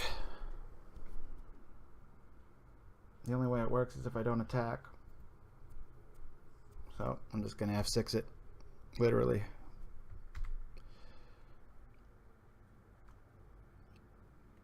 Dear mana gods, what is up? Whenever it's the worst kind of matchup, cards are down, that's when you get mana screwed and bad hands, and That's what makes the game so great, though, isn't it? How's he gonna... Yeah, here comes the ruler. Get the little circus mirror to make everything look bigger. Damn it, I wish he would bite. Yeah, we're dead meat here, guys. He's playing a little too disciplined. That play ain't bad. 44 life. Oh, what a kick in the crotch. Alright, so we're down 0-2. I'll show my hand, so he at least maybe has a little bit of respect for what we were playing. Doesn't think it's complete junk, which it might turn out to be. Yeah, ethereal armor. Man, I think I see that card as going up in the future. I mean, like, very, very far future, in like 6-7 years. Maybe if Pauper keeps its popularity going. I think that card might be hard to get, and I think I have like 80 of them. I usually don't invest in cards, but that's one that I just can see kind of being hard to find and not reprinted and stuff. So, and if I'm wrong, actually, just to show I'm not lying, let's see how many I do have. Ethereal armor. Oh, only 16. Yeah, I think there was a limit to how many I could buy with the new bots lately. So, dun, dun, dun. Yep, I'm down. Well, this happened, gosh, just yesterday. We lost the very first round, and then we won all 4 of the rest with White Infect. That was a pretty trippy card. You know what, guys? I said I was going to do it, and I'm going to do it. Let me just go to the bathroom. I got a cool commercial planned for you, and I'll be back in like 2 minutes. What's the largest number you can think of? 100,000? 999,000. A million. In actual fact, it's neither of these. The largest number is about 45 billion, although mathematicians suspect that there may be even larger numbers. With so many different numbers to deal with, it can get a bit confusing. Unless you use maths. Maths stands for Mathematical Antitelharsic Halfatum Septomen. Think of it as the language of numbers, with 1 equaling A, 2 equaling V, 3 equaling hello, and so on. We use maths at almost every point of the day, whether we're working out how to thread our shoelaces, calculating the optimal moment at which to embark upon a conversation, or, if you can fly, planning your trajectory for the journey to work.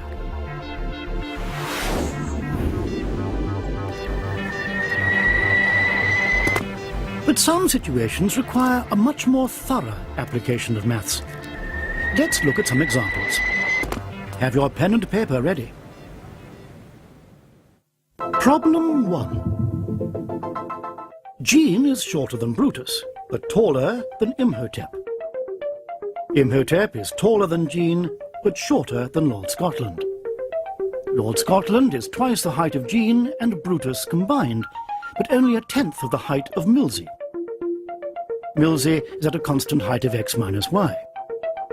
If Jean stands exactly 1 nautical mile away from Lord Scotland, how tall is Imhotep?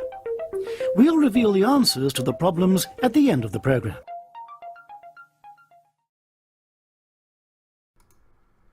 And we're back. Hope you guys like that. It come through okay?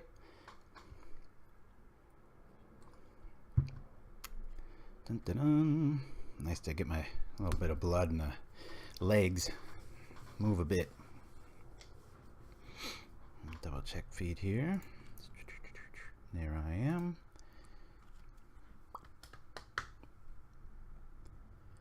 All right. Those are so fun to do. That's from the series Look Around You. I think the UK did it. They're so funny. Yeah, it is goofy. I just love it. I'll probably be quite a few of those as bathroom breaks. Try to keep them fresh. I'll repeat some here and there, but It's always fun to throw Tim into everything and narrate.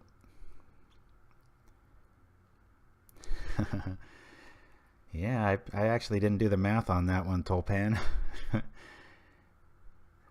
I love the circular logic, and that thing just gets you dizzy with all of these facts, and the way they're talking and stuff. You just kind of get lulled into like nodding your head and like, oh yeah, and it's like, God, it's all crap. They had one called Bum Civilian. I think it was some new element, and then they had fortified calcium, and it was on the periodic chart of elements, and it was right next to it, and just hilarious stuff. All right, 2 rounds to go. Let's pull something off here. Don't want this to look like complete cannon fodder.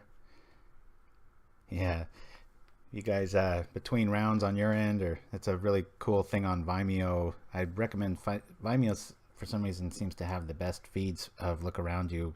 YouTube, with all its weird jurisdictions and copyright crap, a lot of times they're kind of pieced together poorly, but Vimeo really has some good ones. And I warn you though, you start watching one, they're only about 8 minutes long each, but you get pulled into them, and you go to the next one, and they're almost all awesome. So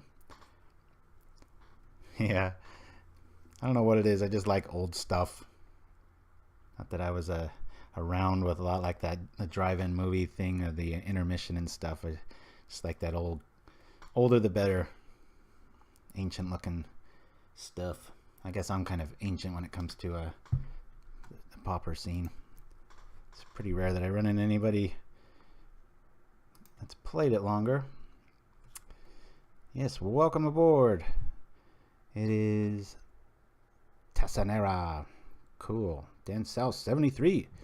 Origin of my name. Oh man, I wish that question would have come up when we had all that dead air. I'm gonna keep this hand.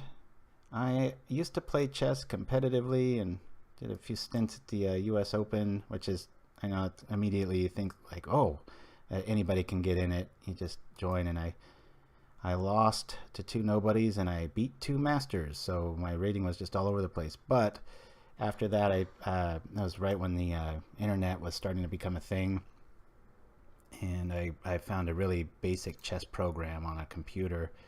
Very basic. I mean, it was just like the most, I mean, it was just black and white. It'd be laughable by today's standards. So, but my friend at the time, his name was Casey, he had a crush on a Russian composer. I think it was Prokofiev, that's how you pronounce it. And so that was his username, and I thought, oh man, you know, playing chess, you know, and you had that Russian stereotype, and I was like, man, I want a name that sounds cool like that, but I don't want it to sound so Russian, and I've always liked the word deluxe, and so I was like, Deluxikov, and with my abhorrent spelling, I probably misspelled my own name, but hey, that's what it is now, so that's where it comes from. And then just out of laziness, when I started Magic Online, I was like, kind of like that name. So that's where it stuck. Nice little funny side story, I guess. Okay. Definite aggressor here, I would imagine. We're going to play our war spell first because it'll probably die. I think in this build that the mimics are a little bit behind the Stormblade, as we saw with just little scenarios like when the electric remath came up and stuff. If you didn't miss that in round 1, go get you some real big Deluxikov with his foot in his mouth tech there. Boy, that's some greedy mana. What the heck are we facing?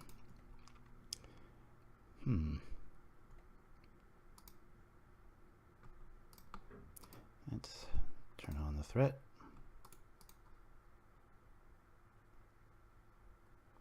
Is he gonna try to kill it? Yeah, I'm glad you like the story. Yay! He's spending lots of stuff to counter a little dork. Woohoo! Yeah, those origin stories are pretty cool. Little fight. I believe that your name came from way back in like the original Diablo. You had that name, if I remember right, and I think it stood for levitate. If it was one of the spells in probably an older game than that, but he could probably text the story down there because that's a pretty cool sounding name too. And for a while, some people were calling me the Cough, which was kind of a funny thing with, like, you know, like David Hasselhoff. They call him the Hoff, and I was like, I don't know if I want to be known as the cough. It sounds like you're sleeping in too much wet weather and you got a little case of pneumonia. Let's see here. So we're on this little stint. Let's see if he gets, I don't know if he counter happy. A deck like this looks like it's going to use the graveyard. I'm tempted to play this first and then this, which is probably the right play, but we're just going to go like, oops. Needs to be blue, you jackass. Alright. I'm fun. You know, if I had a time machine, my username would probably have something to do with jackass, because I'm really fond of saying that if you guys haven't noticed. Grixis Metalcraft. Scary to play against, so much removal. It has that. And it's sneaky removal too. We've got imps and Beckon Apparition and top of all that. So thanks for joining us. Nice to see you again. Tasanara. I think you were at one of our first ones. Getting a little bit better at this. If you're curious, I moved to one of my son's rooms. He's got carpeted floors and a little better audio. He's got this, hopefully I can show you this little snowball mic. A little low tech for my preference, but as I was doing prior, I had too much mic in too big of a room, and there were little crackles happening with stuff. So, oh boy, that hurts. Wow, what a play. Look at that. Echoing decay. You don't see that very often. But for what Twitch is, this is like the perfect mic. I think I was trying to shove this big of a signal with all the equipment that I've got into a hole that big, and it just wasn't fitting, and there were all kinds of little hiccups in those first few. So just kind of going with what technology I'm supposed to have. So we've got a nice target for our Beckon Apparition now. Yeah, I guess I'm glad I waited on that. Yeah, no super mana bases. Brass Eye was the best thing to ever air on British TV. That's all news to me, and thank you for bringing it up. I will have to look into that.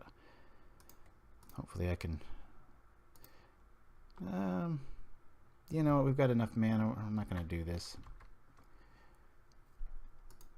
I'm going to try to turn on the Mimic there.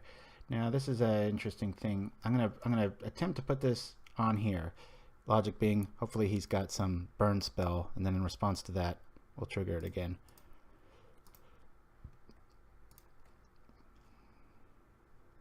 And if he doesn't, well, we kind of know what's in his hand, don't we? If it's like an edict effect, the same math works. We've got instant flying creature. So, okay.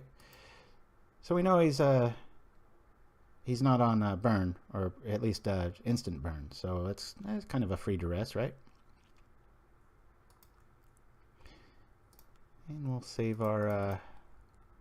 I'll save this surprise for maybe a last minute edict, or maybe I can pump that to a 4/4 instant speed on the accumulated knowledge. Worst case scenario, I just hit him with it again next turn and do that main phase. So we've got a threat out and he doesn't have any removal. That's the vibe I'm getting. Hey, speak of the devil, have we been here before?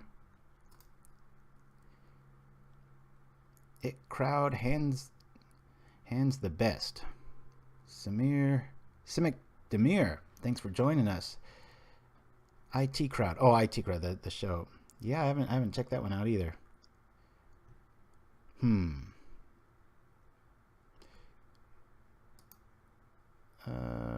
I'm gonna let him draw the extra card. This is a little too cutesy of a move. I don't wanna overdo it here. So yeah, we're playing just a Esper speed combo, and this is kind of the dream, right? A 7/7 flying in black. So it's good times. We got edict proof, and we've got the ability to pump it when need be. Wow. Just on constant hold with this Beckon Apparition. It's just you know, we went from trying to keep this thing alive to trying to win the game now, so hopefully we can he doesn't draw any removal. Crypt Incursion.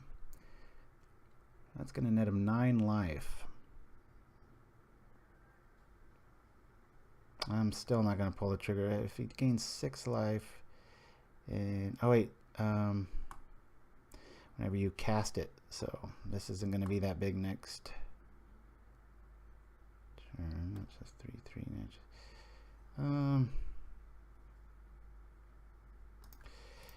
Yeah, we're going to nip one of our own guys. Got to play aggro here.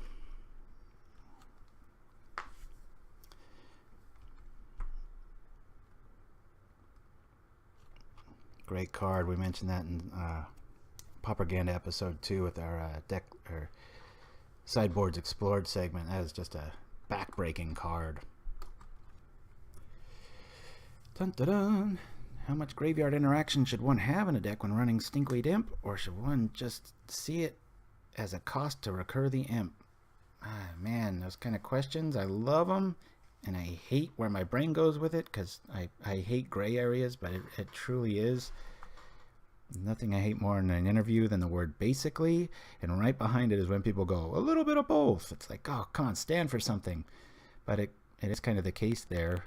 Imp is so strong that I think if your deck doesn't have any graveyard ability to abuse, it's still warranted just because you have a flying death on a stick. So, but yeah, when you can, you really want to look for that synergy and make things like Chainer's Edict choices or stuff like that where things can come in from the board. Alrighty, boy, do we have some dead cards.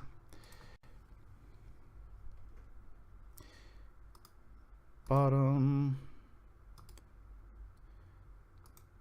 top, for the win.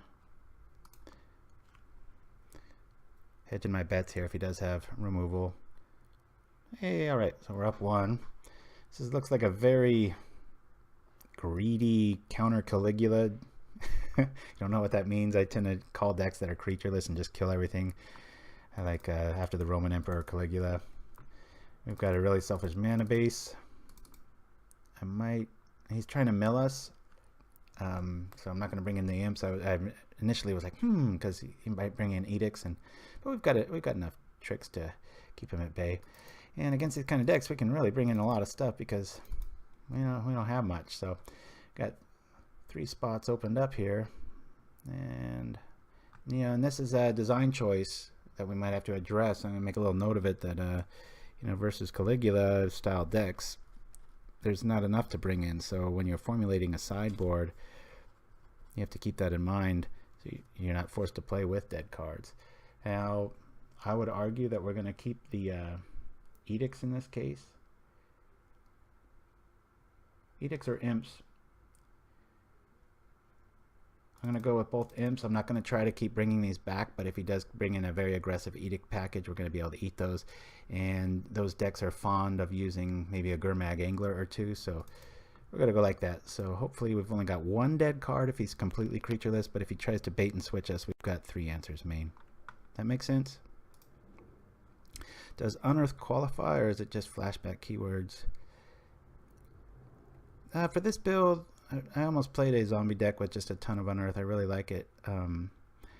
Very similar to Travis Wu's Woo Rats. There's just so many ways to go with it. Again, that's like with black, people just get in that box, and it's like it has to have Chittering Rats. It has to have, those are great cards, and they're optimal cards. But as a brewer, you're always looking for that new thing, new card smell, but in a deck form, right? I'll keep this. Bottom. Doink, doink, doink.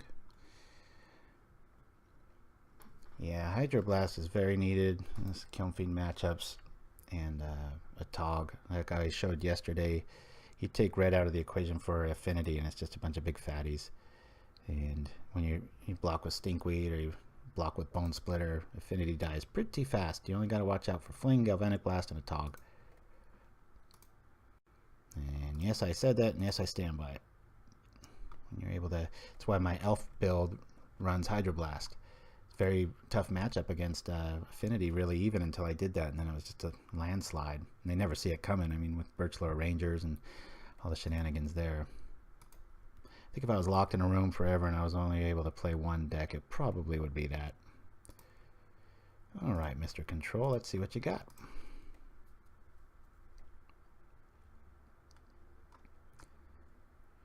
Yep. Chittering rats is a really good reason to run Terramorphic Expanse or the Evolving Wilds, just to get out of the way, if anything. Alright, so we're not... You know what? This might surprise y'all. He's going to have Exclude Math next. I'm going to try to bait it. I'm going to take the Talisman.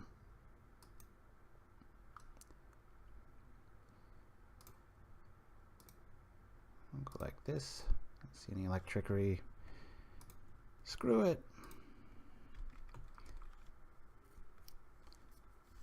So a lot of times these decks only run 2 talismans, and it's their only, outside of the lands, it's their only way of gaining respectable amounts of life. We saw Crypt Incursion. We're going to have to watch out for that, because that could really bring this guy back into the race. But I wish we had a little bit more firepower, obviously, but sometimes I like this scenario where it's like, yeah, I didn't do anything and you didn't either, because it's almost their turn when it's your turn, when they're holding cards like Exclude and Terminate.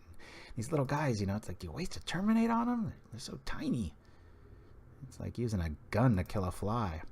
Which reminds me, I have the coolest gift idea for anybody out there.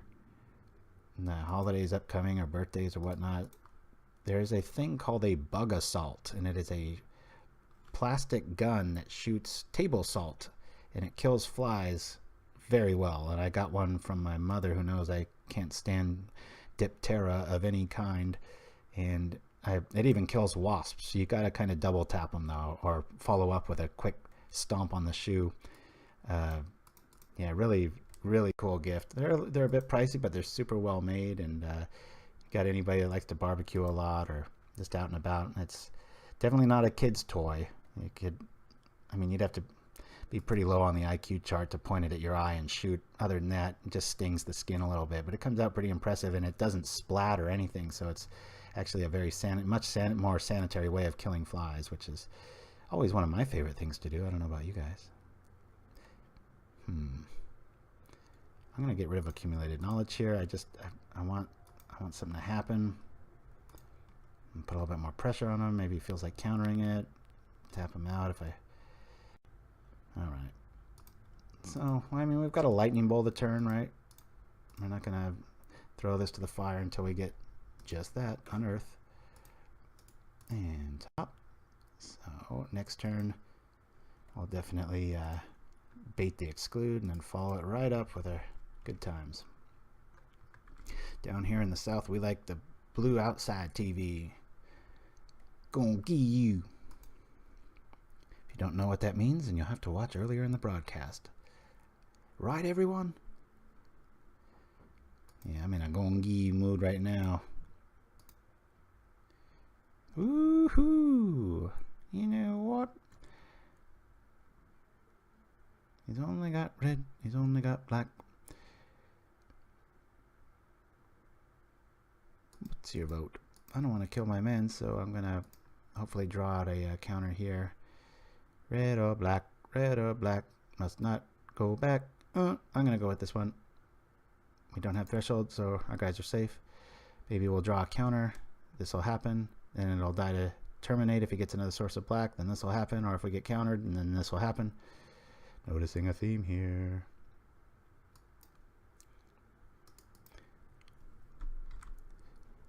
Winchester assault shotgun. Yeah, it's a cute play on words too. The Bug Assault, like assaulting somebody, but it actually has salt. And there's if you go on Facebook and you like them, and it's actually a pretty cool page to like, because they, not too often, but about once a week, just right, they have this really epic like GoPro slow-mo of like a fly landing on something.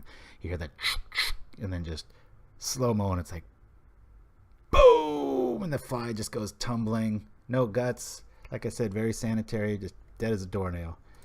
All right, so we're 2-2. Here comes the last one, folks. Hopefully our opponent doesn't take too long. Look at this. Will we actually finish in under 2 hours? That would be awesome. Then I could do these 2 times a week, but if you didn't join us yesterday, the feeds are all up. Got it set to just kind of archive them so that if you're not here live, you can go back and listen to me ramble on and on.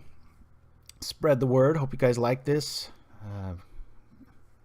Not spread the word and for any ego related to me or Little Fight, just for Pauper's sake. Really kind of found a neat niche here.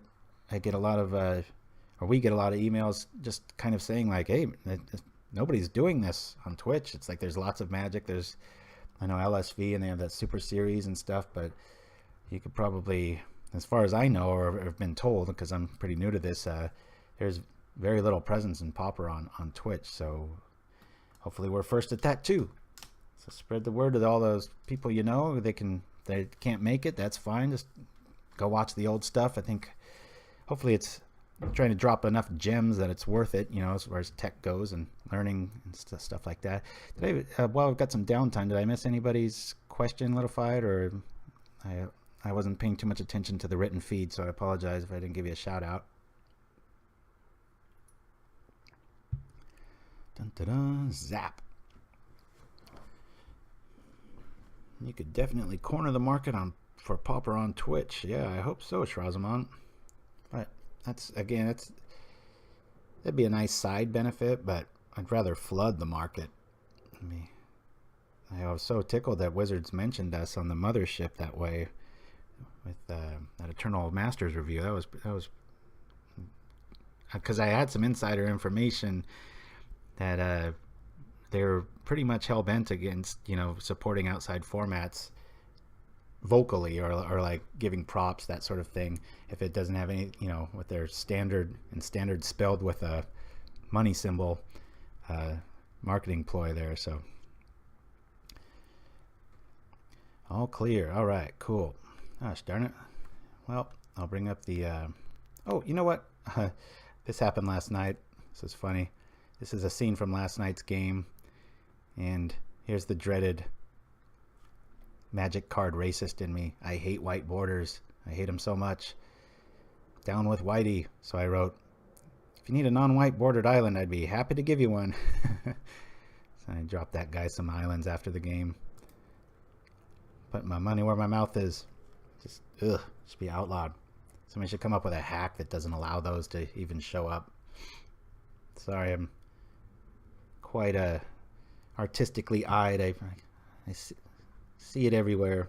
Little Fight and I often just sit there and talk back and forth on Skype, and we're not even talking about a deck. We're just talking about how cool cards look and stuff. Streaming player and Paupers have been coming and going. Yeah, we'll try to keep it consistent. We'll eventually nail down whether it's Friday or Saturday. Maybe Saturday's best, maybe not. Who knows? Maybe we'll keep doing both. I don't mind it, as long as you guys don't mind hearing some of the same stuff. I just don't want to try to sound like I'm repeating myself, but as we get new people, it's going to be kind of going to have to do it. I'm going to cancel and refresh. I know it probably doesn't do anything, but it might. So we're even playing Esper Speed. Let's see if we can keep our 3-2 or better series with all these weird rogue creations a thing. Keep paying for themselves. That win yesterday put us way over the top if we were just focusing only on rogue brews. Topan. Yep, 4 to 5 viewers, and we don't really care about that. I mean, the replay value is there for people that want to brew and do their thing, but it would be awesome to start making some sort of a presence where people are like, hey, have you checked that out? And you get somebody like a Mark Rosewater or somebody to finally tip his hat. Then we can hang up, quit cold turkey, and put it right back to Stone Age. Just kidding. Yes, I would like to play first. I have played this guy before, and my hunch is that he's good. Keep. I think I remember this being a tough player. And we're going first. Yeah, I should do this at the end of his turn. It's a long day. And I'm all about F6ing so I can regroup my brain. We're not wild about that. We've only got one creature and he's dropped that. So, F6 it.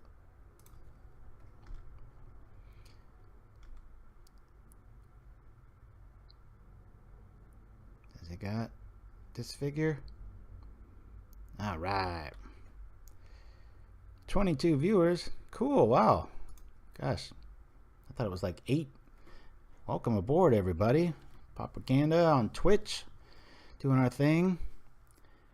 Check out the old stuff, too. We archive all these shows, and it's all good times. Ugh. Pit Sulk. Look at that. Pit Sulk doesn't have the same bite as a swear word in Magic that F6 does. It just has so much bite.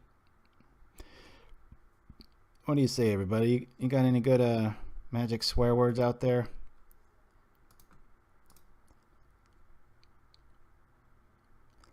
I'm going to go for it. Probably won't work. Just trying to keep out of double disfigure range, maybe. Probably just edict here, but gotta stay aggro. Looks like he's hiccuping on mana a little bit. Here we go. A little 2-for-1 action. My bad. Ooh, he doesn't know, but that's a pretty good play. We run 4 on Earths in this build and some other graveyard goodies. So, but at least we're getting some variety. If you didn't join us yesterday, we had a pretty ridiculous outing. We were playing White Infect. We went 4-1. It's all archived, so you can go back and watch it if you want. Pretty dull tournament, I'll be honest. I was trying to keep the tech flowing as much as I could, but holy cow, we ran into 3 teachings decks, I think in a row. Might have been in a row. Yeah, it's just ridiculous, and so it felt like I was playing the same game for about an hour and a half. Good news is we won it. This is looking grim. I mean, can I get a 2-0 with this? And I think, what's everybody thinking about Ona's Grace in this? Chime in, because I'm not thinking this is a good fit here. Yep, gotta stay focused on the game here. Alright. We like this figure here. It kills pretty much every black creature, even the witches once they activate.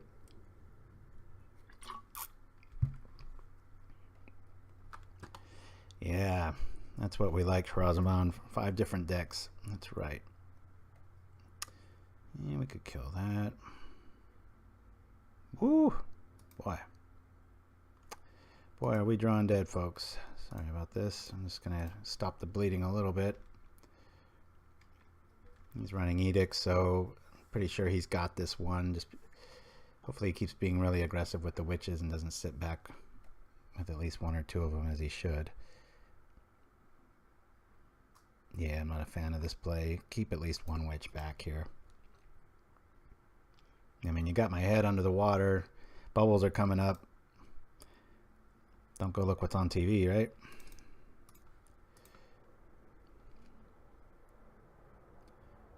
My dark analogies. Sorry about that. Hey. Oh, we got one thing. We got Edict Math. Maybe we'll get that little nip out and start gaining a ton of life. Probably not.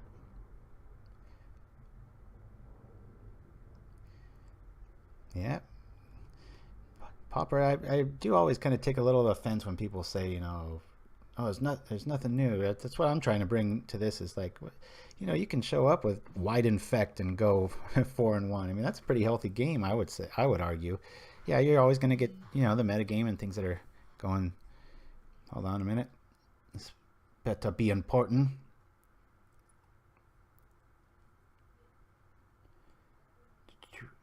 Oh, okay. All right, well, if you all want, we can maybe have a little bonus after this, and Light Fight and I can, before we kill the feed, can have a little one-on-one match. I would guess he's going to bring Burn to it. Give a little bonus thing there. Yeah, we could always do that on Fridays too. It doesn't always have to be a tournament, I guess, but like I said, I like to bring that to the equation. I'm going to bring in the imps. They're witch proof. Not a fan of Grace.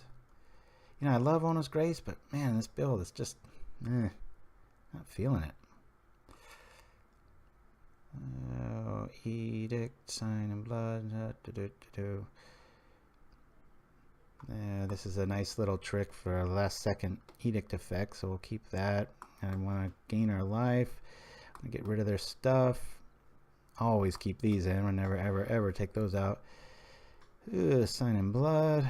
What's the play here, guys? I'll probably take out an edict. I mean, we've got this figure kills almost everything in their deck, and this other stuff. We're just, again, we're not trying any graveyard tricks and such. We're just has to eat some edicts and maybe keep anglers at bay. Okay.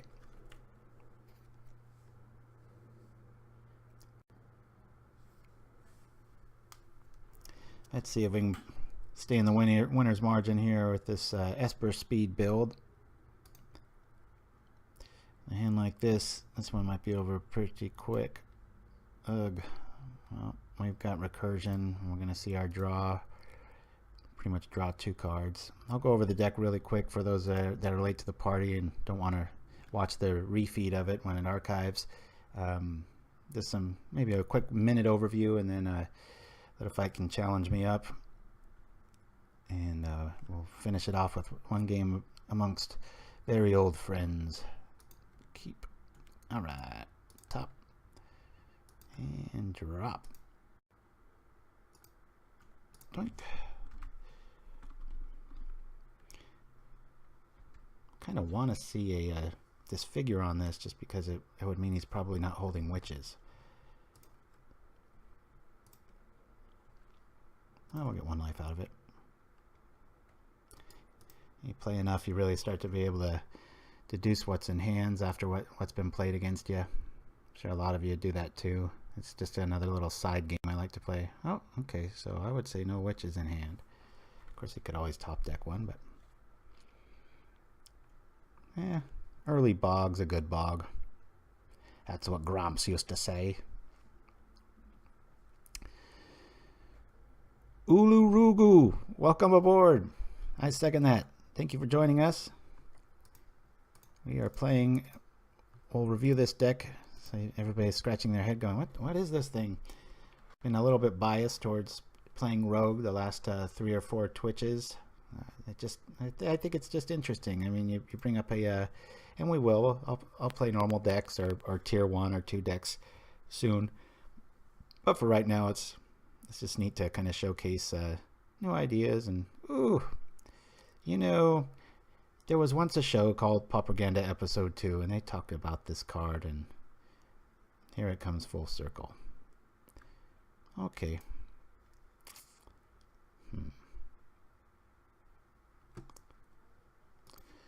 The edict goes.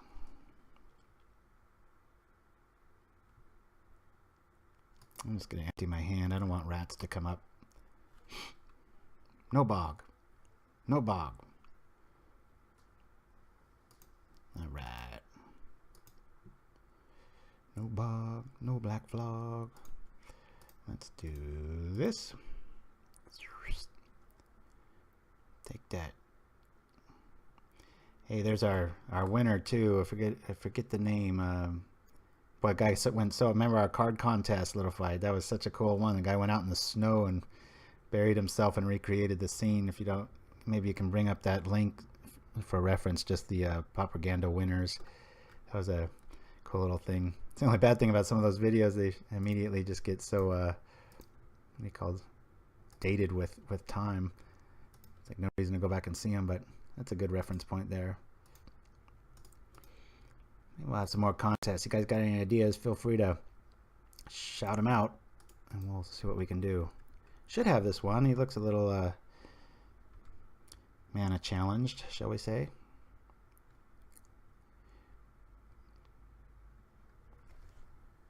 Thank you for all the help with Twitch. Like I said, we're 2 old guys, kind of new to this, but we share the love of Pauper. Good times. Come on, witches.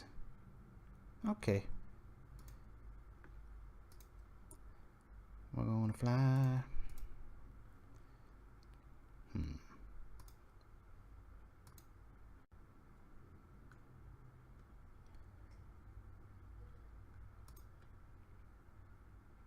Just enough. No sign in blood for you.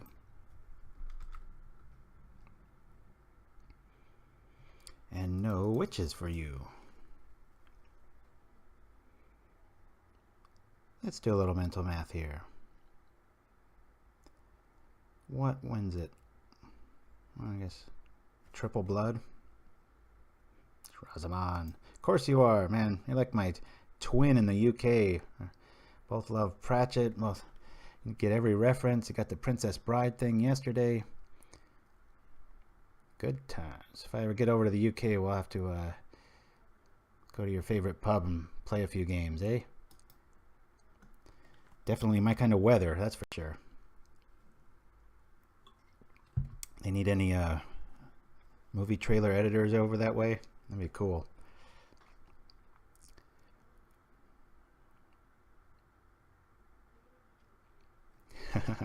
Level 40. Yeah, at this stage though with Pauper, that's all wisdom.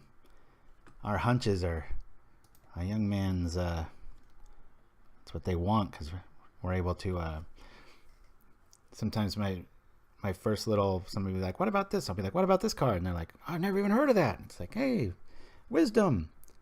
Not so much smarts, just longevity in a game. Gotta use this archive for something.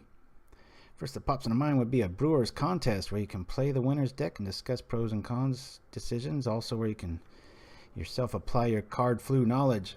Maybe too much work though? Nah, never too much work. Good ideas are always worth it. And we kind of did that though, but we'll if it's popular, we can definitely try it again and keep moving with it. I'm gonna keep this hand. Yeah, level 41 here. All right. I like being outnumbered in that category. I think Litophyte's got us beat. What are you, level 43? With your levitating spells there, Litophyte? There we go. Alright. Well, let's get rid of some stuff. I do have to write down this. Come on, be mana screwed. Let's... Alright. Oh, we got... the rest isn't really gonna hurt. Yeah, I'm gonna take the decay.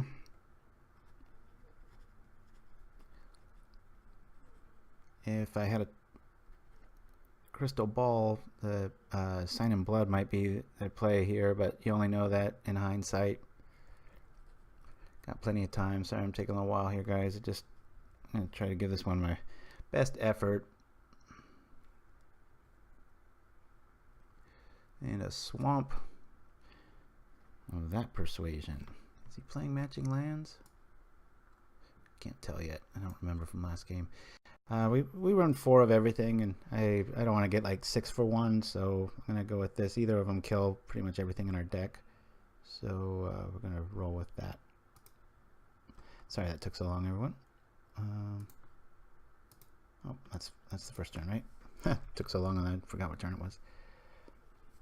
Yes, thank you very much for that advice, Topan. And Hodds for the suggestion there.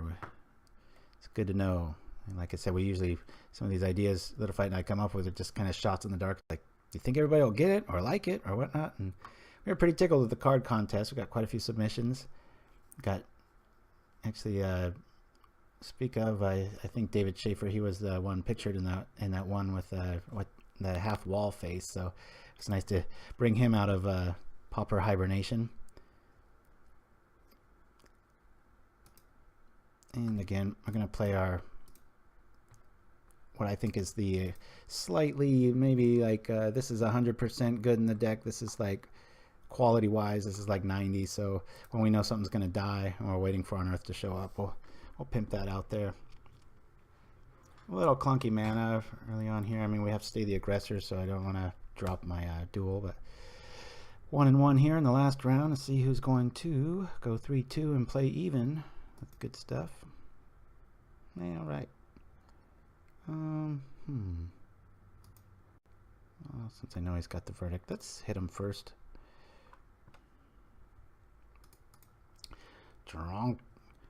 Drunken Matt, welcome. Thank you for joining us. The last round. I said this is all archived, so go have some Good times watching the rest of it if you like. We had a feed yesterday with Wide Infect. That was pretty fun. Went 4-1 with that. Let's cross off Verdict. Cross off Duress. I gotta focus here. Cross off the Swamp. So it's got Blood Rats. And alright. Cool, cool, cool. Okay. Yes. Yeah, that's what. Maybe we should call it that. We're trying to think of a name for our little Friday and Saturday Pauper get-togethers, always at noon Pacific Standard Time, and maybe it has to do with something like all aboard the SS metagame. Maybe we can be in the ship of the imagination, for so to speak. A little Neil deGrasse Tyson shout out there. Hope you've all seen the recent Cosmos. It's a thing of beauty. Great for kids, great for anybody. It's just wonderful knowledge. Well, I'd like to be a little more aggressive in attacking with a Stinkweed Imp, but whatever. Trunkamon, I play Pauper rarely, and I really like the format. Currently, I have 2 Pauper decks, and I'm making a 3rd. Woohoo! Good to hear. Maybe you want to make this one. Only if it wins this round, though. Otherwise, who wants to play a 2-3 deck, right? I can get a little unlucky. Tempted to block there. It depends. Alright, let's turn off all of his discard. One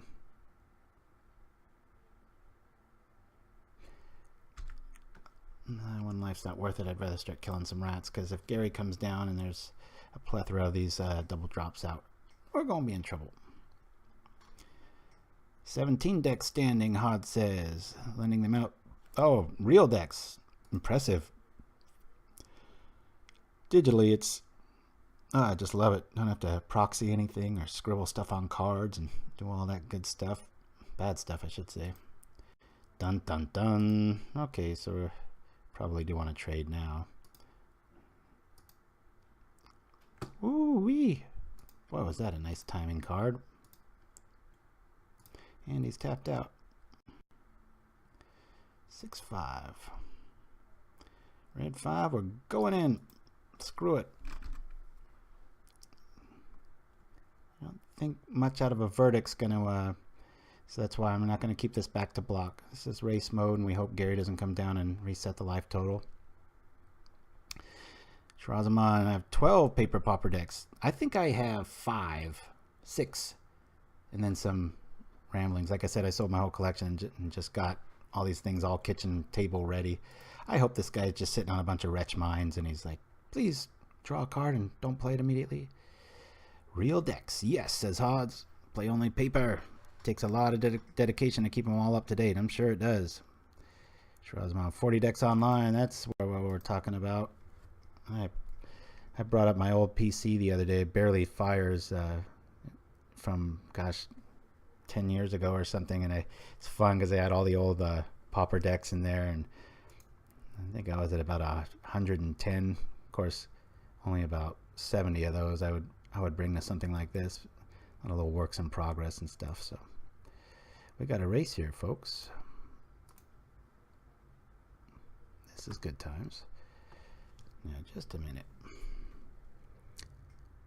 So we're going to do 7. He's probably got removal of some sort. Now, if we did cycle this, best case scenario would be we drop another Edge of Divinity, but then it might...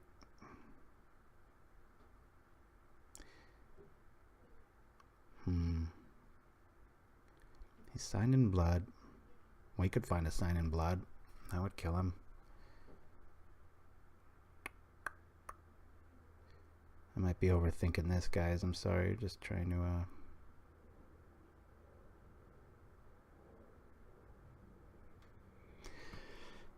Well, regardless... I think cycling, it's the play here. Regardless, let's attack first because there's no bonus for...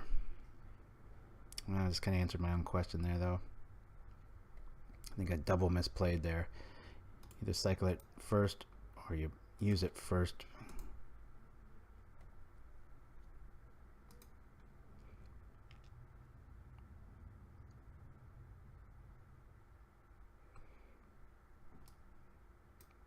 Okay. Oh, boy, I hope this doesn't come back to bite me. Okay. It doesn't. See why I was playing incorrectly there, because either scenario like that with a verdict and it's screwed, whereas if you cycle it first you get an answer, or you play it first and you get a creature, so you've got insurance there. But this is scary because I didn't want to bring back the imp. It's because it's going to come back, but you know, a witch trigger here into a edict effect. Oh boy, this is getting grim now.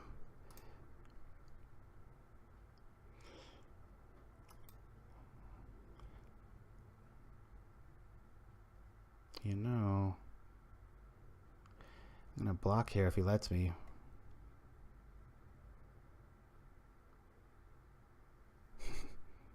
Don't see it, don't see it. Oh, so down in flames we go. The witches are waving goodbye to our attempt at Esper speed. But it was fun, it was quick, just under 2 hours, or just at 2 hours. So thanks for joining us. We're gonna play, I'm gonna go over the deck details here in a second. And just a quick little wrap-up overview. I stand by this deck. I think it could have easily gone 3-2, maybe even 4-1. I only get 40 today, but we're ahead. Really want to lose this card. I'm just going to take it out of it, so it gives me this little radar effect, like, hey, something's wrong here, so I got to revisit it when my mind's a little more focused on it. So let me bring up the card preview plane here. So this is Esper Speed. We just took out our problem card that we deduced from the tournament outing. We're running all 4 of our dual lands just because, as I mentioned in yesterday's episode, we're after and mana, A-N-D, not or. We want both access early. We're using blue to main deck mostly to just power the synergy of best creature in the deck, Esper Stormblade, Preordain, one of the best things, and then access to one of the best hate cards in Magic. It's a cute build. It can get really nasty draws. Again, just because these are black or white doesn't mean you have to play black and white. Maybe you can make this an all white deck with these spells. But black generally doesn't have very good flyers, and this is kind of a neat way of bending that rule. We have 2 really good flyers here. We have nice deck tech with regards to the graveyard and Drake decks, and end of turn fogs and Moment's Peace built in there. You see we have some surprise blocks with like a Silhana Ledgewalker at instant speed. So it went from cute to pretty darn good little card in this. We're in a full set of Disfigures, 3 Edicts, 3 Bloods in our sideboard. Against like a Tog especially, and Burn. We do want some more Burn insurance outside of the life-linked little hag in the middle of what looks like Yoda's old house. Mixed with Edge of Divinity, it's pretty hard, and that's a kind of a pipe dream. A Burn player that's going to let you drop Edge of Divinity on that's in a tight spot anyway, so I don't really want to feed on that. And so we probably, for right now, we'll put in a Siphon Life. I really think that if I would have called this card over, I think in round 2 I was talking about this, over Ona's Grace, we might have even gone, I know we would have gone 3-2. We might have even been able to pull off a 4-1 there like we did yesterday. But this is to just mop up everything from affinity to just problem cards. We've got the 4th Edict if we need it. Stinkweed Imps, just great. In a lot of games that you want this, you also want to be blowing up lands so they can feed together. It doesn't have to be the threshold trigger of wiping out boards, but it's nice against elves and strategies that go wide. So Little Fight, go ahead and give me a challenge, buddy, and we'll wrap this up with a matchup between us. Of course, he'll be able to cheat, and I won't. He can see the feed.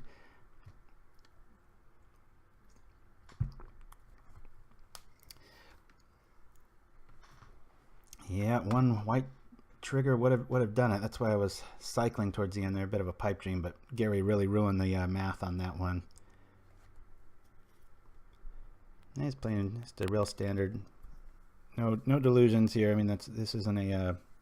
This is probably like a tier close to 2, and like any deck, you can play this and just be like, wow, this is the greatest thing ever. Last night, I think I went on a 7-0 run, and I was like, whoa. Pretty cool. It has everything. It has life gain. It has evasion. It interacts with the graveyard. It has removal that comes back, and you know, there's a lot of good to it. If you ever need to test brews on Moto, let me know. I have most decks.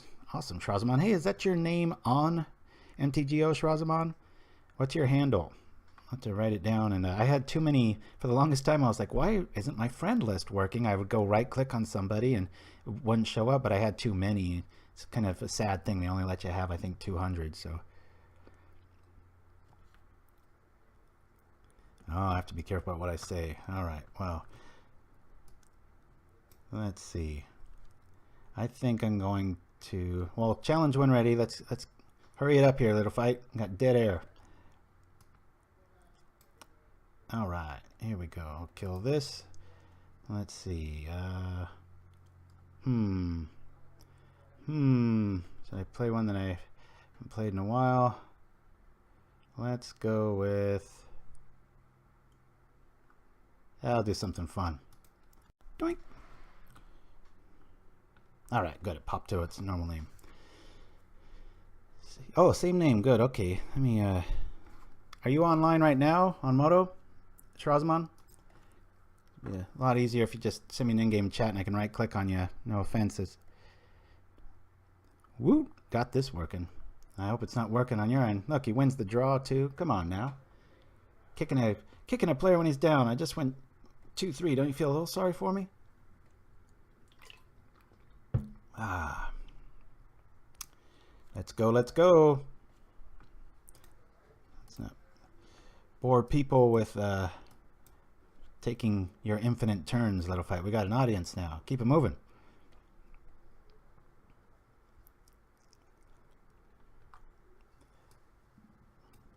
Ugh, I gotta get up and move. We are gonna keep this hand because it's a killer. Not really. Call them like you see them. I think it's a burn day. Is it a burn day in your neighborhood?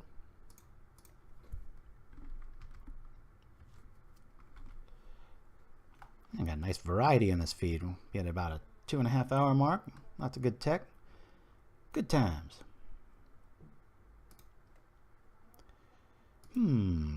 Let's go like this.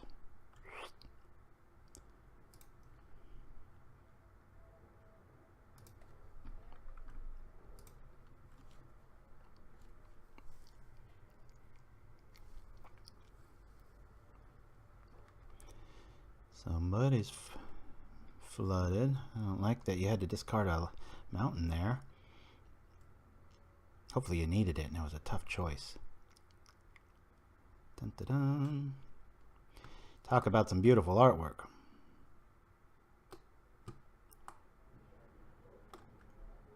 Good times. What is going on here? Let's see.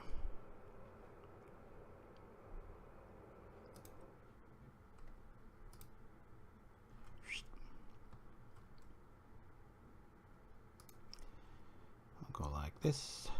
We'll go like this.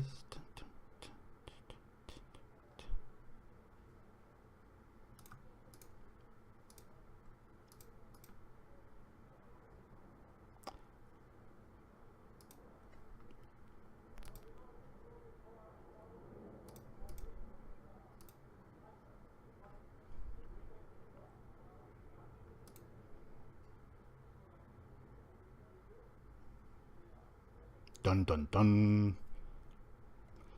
One of the funner decks to play. I just don't have much Drake insurance. It's not funny though. Play all these 5 rounds and we've only run into Drake like 1 or 2 times. Would have been nice to get the Dragon's Breath and have a hasted 5/6. Shrazamon, there you are. Alright. Add as buddy. Gotcha. Let's see. Oh. My Woes of Defeat are still up. Let me kill this guy. Sorry about all that. Alright. What's going on here? It's thumping time. I wish I had some cool mana monkey like from the deep African jungles queued up. Right when you bring it up. Maybe that'll be magic in the future, right? Ah, looks like Little Fight loaded the old burn list, not the new one. Always gonna bring that back. We're gonna go get a wayfinder. Pay this. Dun, dun, dun. Discard this now. Gnaw to the bone is in the yard against burn. This is gonna be fast.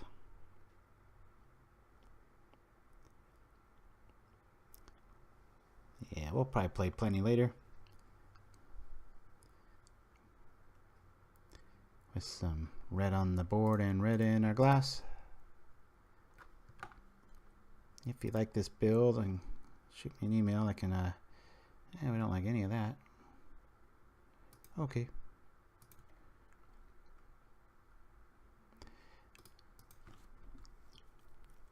Might showcase this deck. Like I said, it's really fine-tuned, and I've got to find a way to make this a little bit better against Drake. Like any deck, it can have those degenerate turns and come out with a Dragon's Breath, like 7/8 trample guy on like turn 2, but for the most part, it's not fast enough to really put that big of a thump in and to avoid, you know, bounce and stuff. No.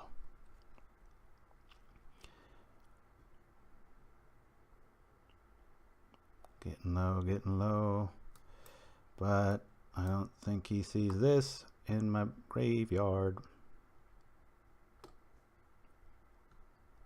Of course, he heard that probably. And he's like, God damn it. Down we go, folks. Out of respect, I could do a really cute turn where I pitch the imp to go get this, and then the scales, and this would come on. Oh yeah, and that would win me the turn right now. Yeah, I think I'll have to do that. Yeah, that does it, right? That's 3, 4, 5. I'm gonna play it safe. I don't want to do math.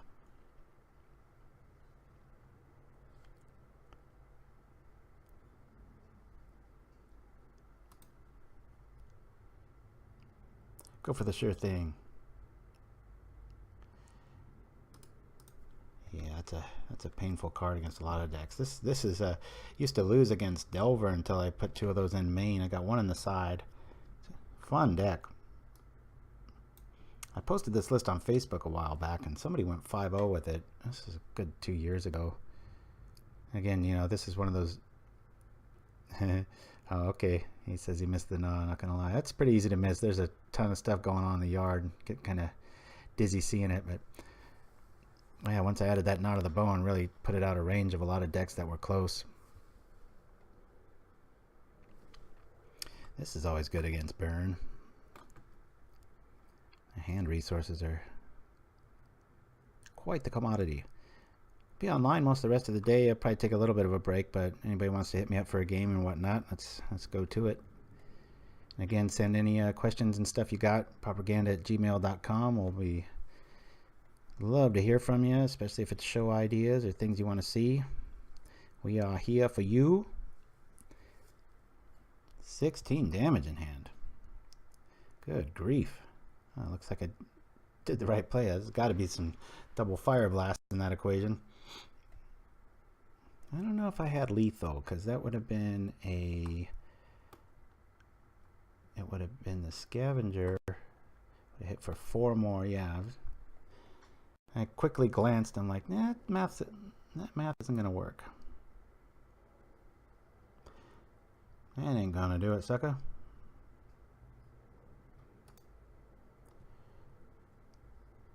Sure.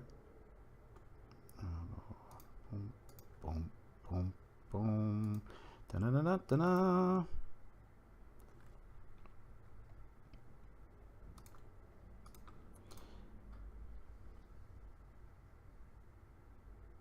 What you got? Gongi. If you don't know what that means, watch earlier in the broadcast. Some little language of Pauperganda. Hey, hey, hey, that turned out to be a good play.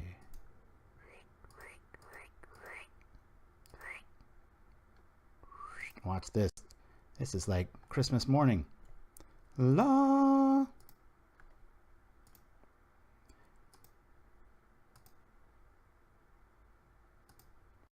Dun, dun, dun.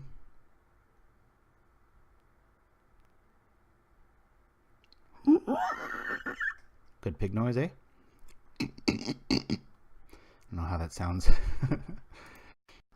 Yeah, I love me pigs. One of my favorite creatures. Let me guess, Rosamond's going to say, oh, I like them too. I'm going to lose these. Put in our full set of that. This is a neat card for when people are trying to mail you out. Leave it up there so you guys can read it. We've got some nice recursion stuff happening here. I think that's our only move there. Boink! Gotta get up and get some lunch here. Haven't had much to eat today. Hey, maybe that's why I lost. Yeah, that's it.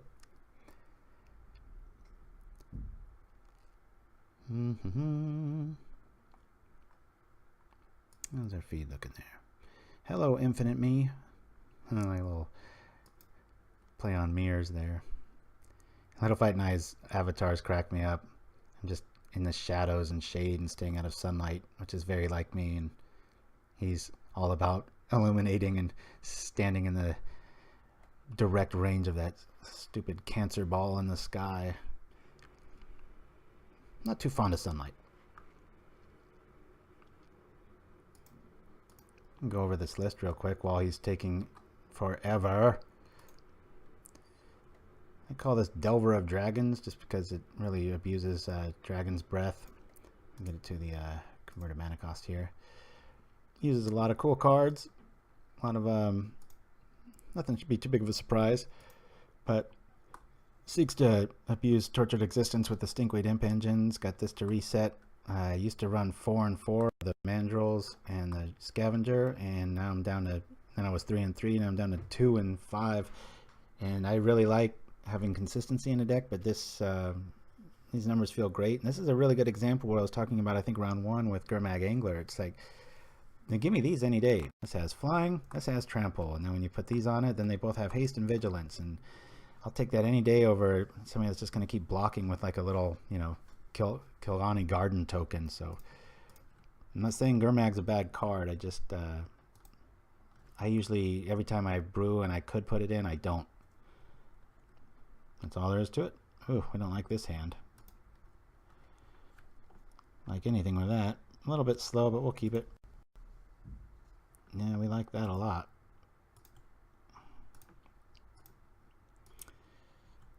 Dun, dun, dun. Boy, chat got awfully quiet now that Little Fight's not there. Everybody there?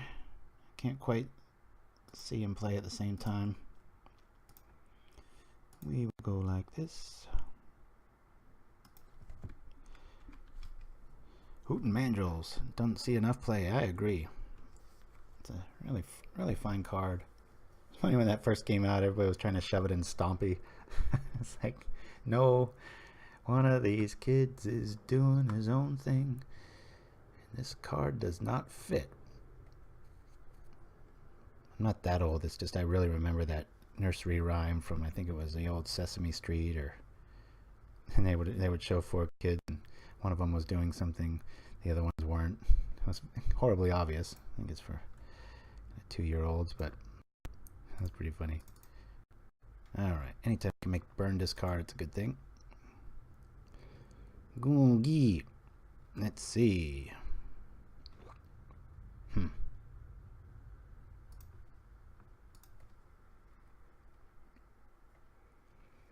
Oh, that's right. Yep. Sorry, guys. Watching the game.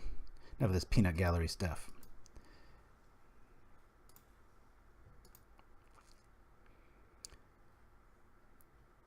I think I might be able to design something, Little Fight, where I can have you on Skype and put you in a little card too, but maybe make the cards smaller. Or not. I mean, who wants to look at us? Maybe I should just get rid of my little box too. Just kind of opens up the screen aesthetically anyway. Boink. Everybody liking the layout? Is the Pauperganda logo too much? Is it just right? Let us know things like that. got no hurt feelings here. We're just going after the best product so that somebody new to Pauper and they're like, wow, this is really well done, you know, I like this format, and they stick around a little bit longer, spread the word, blah blah blah. Oh, okay, seeing the player in the stream is a must. Well, cool. Leave me some. Wake up a little late without much coffee. I'm like, do I really want to be on a webcam today? I have had these little morbid thoughts, though. It's like, you know, my son's son, and like 3 or 4 generations. It'll be kind of funny, like, you know, you look back at your family tree and you can't go that far, or at least I can't. 3 or 4 generations tops, and it'll be interesting with this digital age. We're going to be kind of like the time-stamped vampire generation, all of us that are alive right now, because there's going to be footage of us interacting and doing stuff forever. And it's just, I was kind of tickled the other night. I was thinking, I was like, man, maybe my great grandkids are going to be watching this, and hey, by the way, and waving to the future, you know, and say, yeah, this is what I look like. And hopefully I don't hand down this bald gene. My kids are half Korean, so they say that trait goes with the mom. So hopefully I'm the last Marsden in my family with being follically challenged. But this is kind of a neat thought. They'll be able to look back and go, that's my ancestor. So hopefully when they do it, I'm winning and it's 5-0 and I'm standing like this. All right, enough talking. More playing, sucker. Let's go get you some. Really slow hand here. I'm just glad we got the block. Digital vampires. And we're coming up, I think every time we do one of these broadcasts, we're coming up with some pretty cool name potential.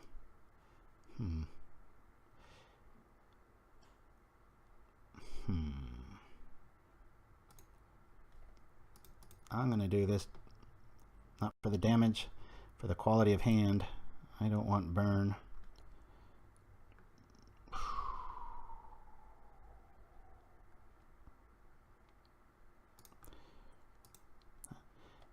His card quality is a lot better than mine with regards to life total, so anytime I can make burn discard, I'm happy about it.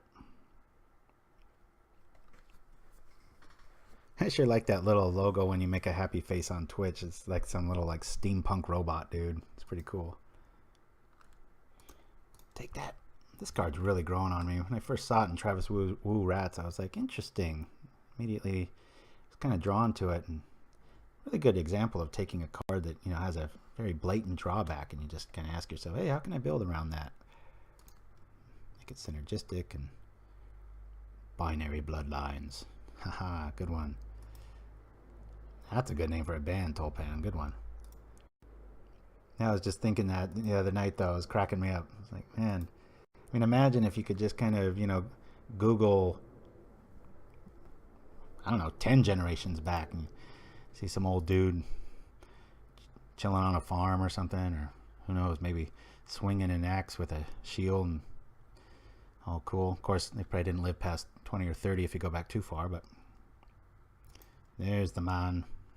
Yeah, I thought you said this was the wrong build. Where'd that come from?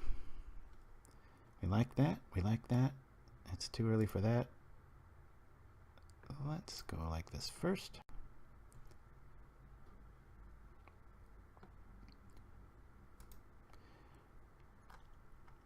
Modern deck. You're making no sense now. What are you talking about? Alright, we'll go like this.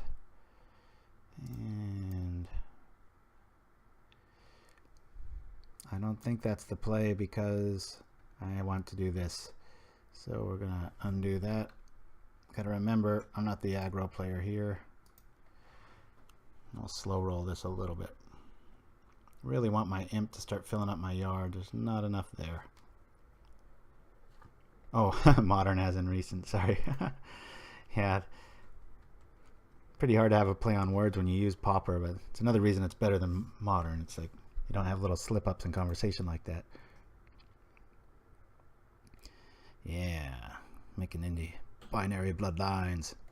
Or you could make a not only an indie band, you could actually, and I'm sure this will happen with people eventually, where you can play a few notes and couple hundred years later, somebody takes that. Who knows what kind of technology they'll have then, and then they add some, and then a few generations after that, probably end up with some pretty cool mixes in about 300 or 400 years.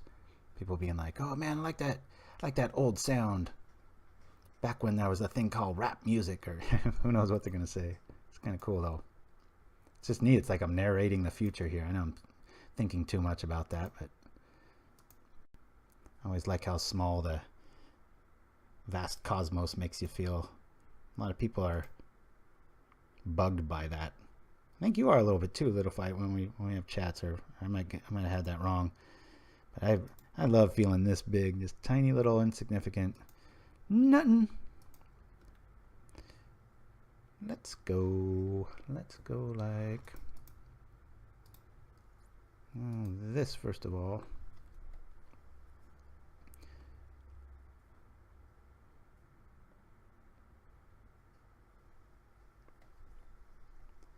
Thermoalky is a silly card. It sure is. I wouldn't put it past Little Fight to have the Cinder Pyromancer in this to boot. Overkill. Yeah, this just got better in every way. Come on, Mr. Fireblast. You got it? Woohoo!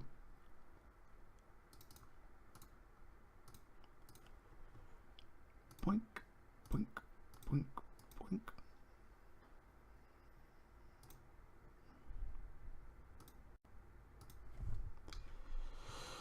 Sure, why not?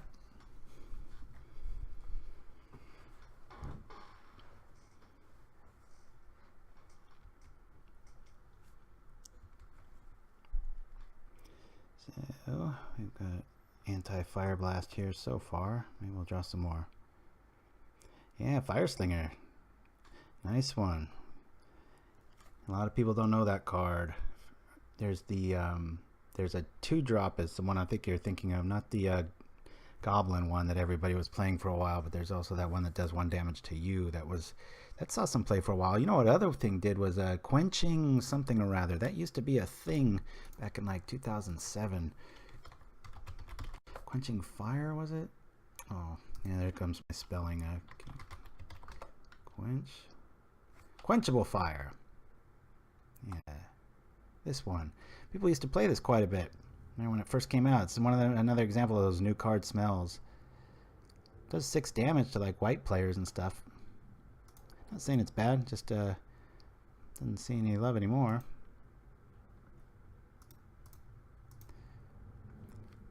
I think I got you this one, Little.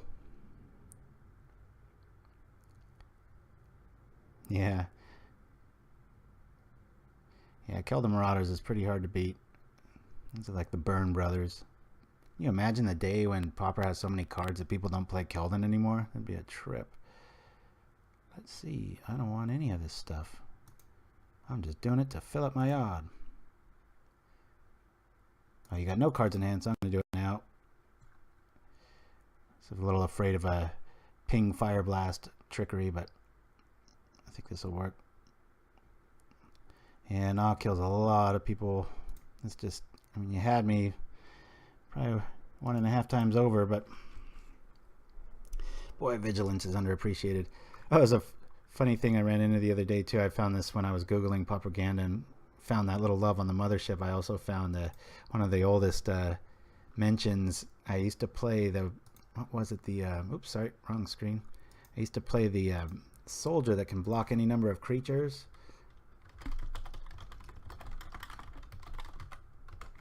Where is it? Palace Guard, yeah. I used to play this guy with like the tech from yesterday with like Chalmano's Blessing, and like against goblins. They used to be a real big thing, and my tech was Palace Guard with Chalmano's Blessing, and he'd sit there and alpha strike with like a bushwhacker and be like, "I'll block all of them," and now it's protected from red. One of those like, I think big time head scratchers, but I was very proud of myself when I did that. Back when, gosh, I think it was like a 9-round premiere event. Oh, I really missed those. It's well worded. It's an event. Like this, everybody kind of came together, and it was like an afternoon spent. And It's gone through so many tournament issues and, like, you know, just morphing into new styles. I'm not sure. I mean, I think it was the most profitable about 4 years ago when you play those 4-rounders and the way the prize structure worked. But I'm happy with it now too. I mean, you can just go infinite with Rogue if you want to. Support anything that can do that. Palace Guard. Seems so brutal. Odds no. Not of the Bone is so brutal. I mean, think I may. This game's over if I didn't have that. Might still be over. But I've got Stinkweed, so that might dredge up another one. Because I did put in all 3. This has 2 main deck and 1 on the side. In fact, that deck I referenced, I might have. No, I don't. Hold on a minute here. I referenced a deck yesterday with that was Dredge, and it had 90 cards, and that's why it worked. It's because it had access to that. Did we get an awe? Nope. Did we get anything? Lordy.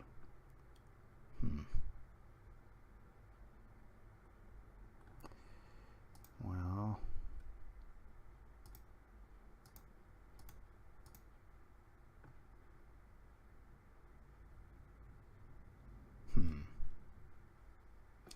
Actually, let me do this real quick. Let's do this one.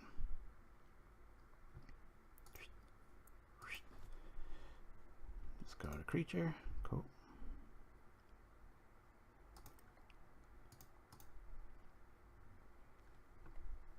Give me an awe.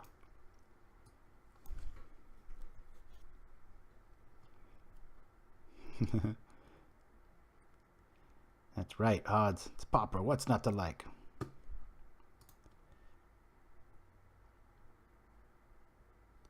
And I've ended many a game with over 200 life with Songs of the Damned Echo combo, 4 main deck, Not of the Bone. Oh yeah. Well, I guess we'll keep this. I got you next turn for sure. Problem is, I think you have me next turn for sure too.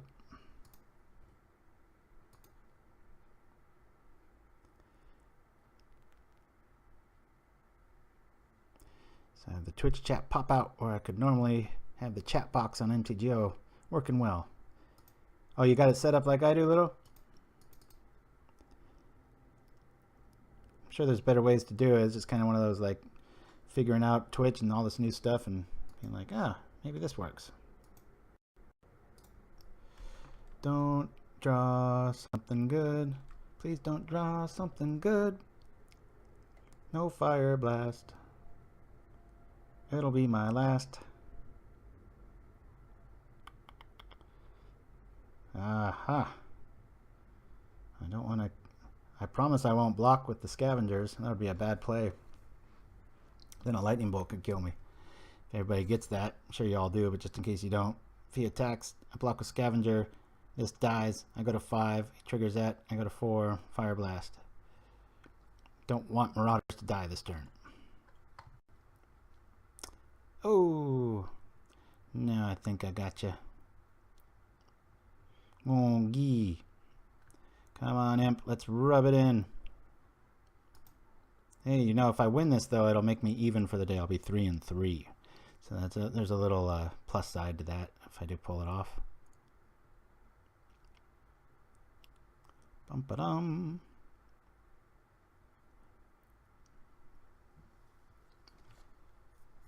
Alrighty. Stinkweed. Come on. Not of the Bone. No. Alright. We'll go.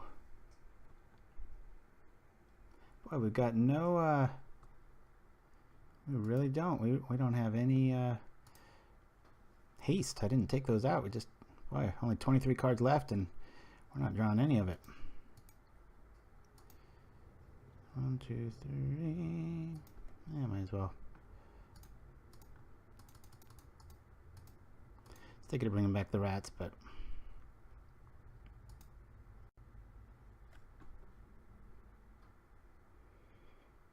I still don't have you, do I? I was sure I was going to uncover that My discard in my sideboard, I mean in my graveyard, isn't going to help much either here.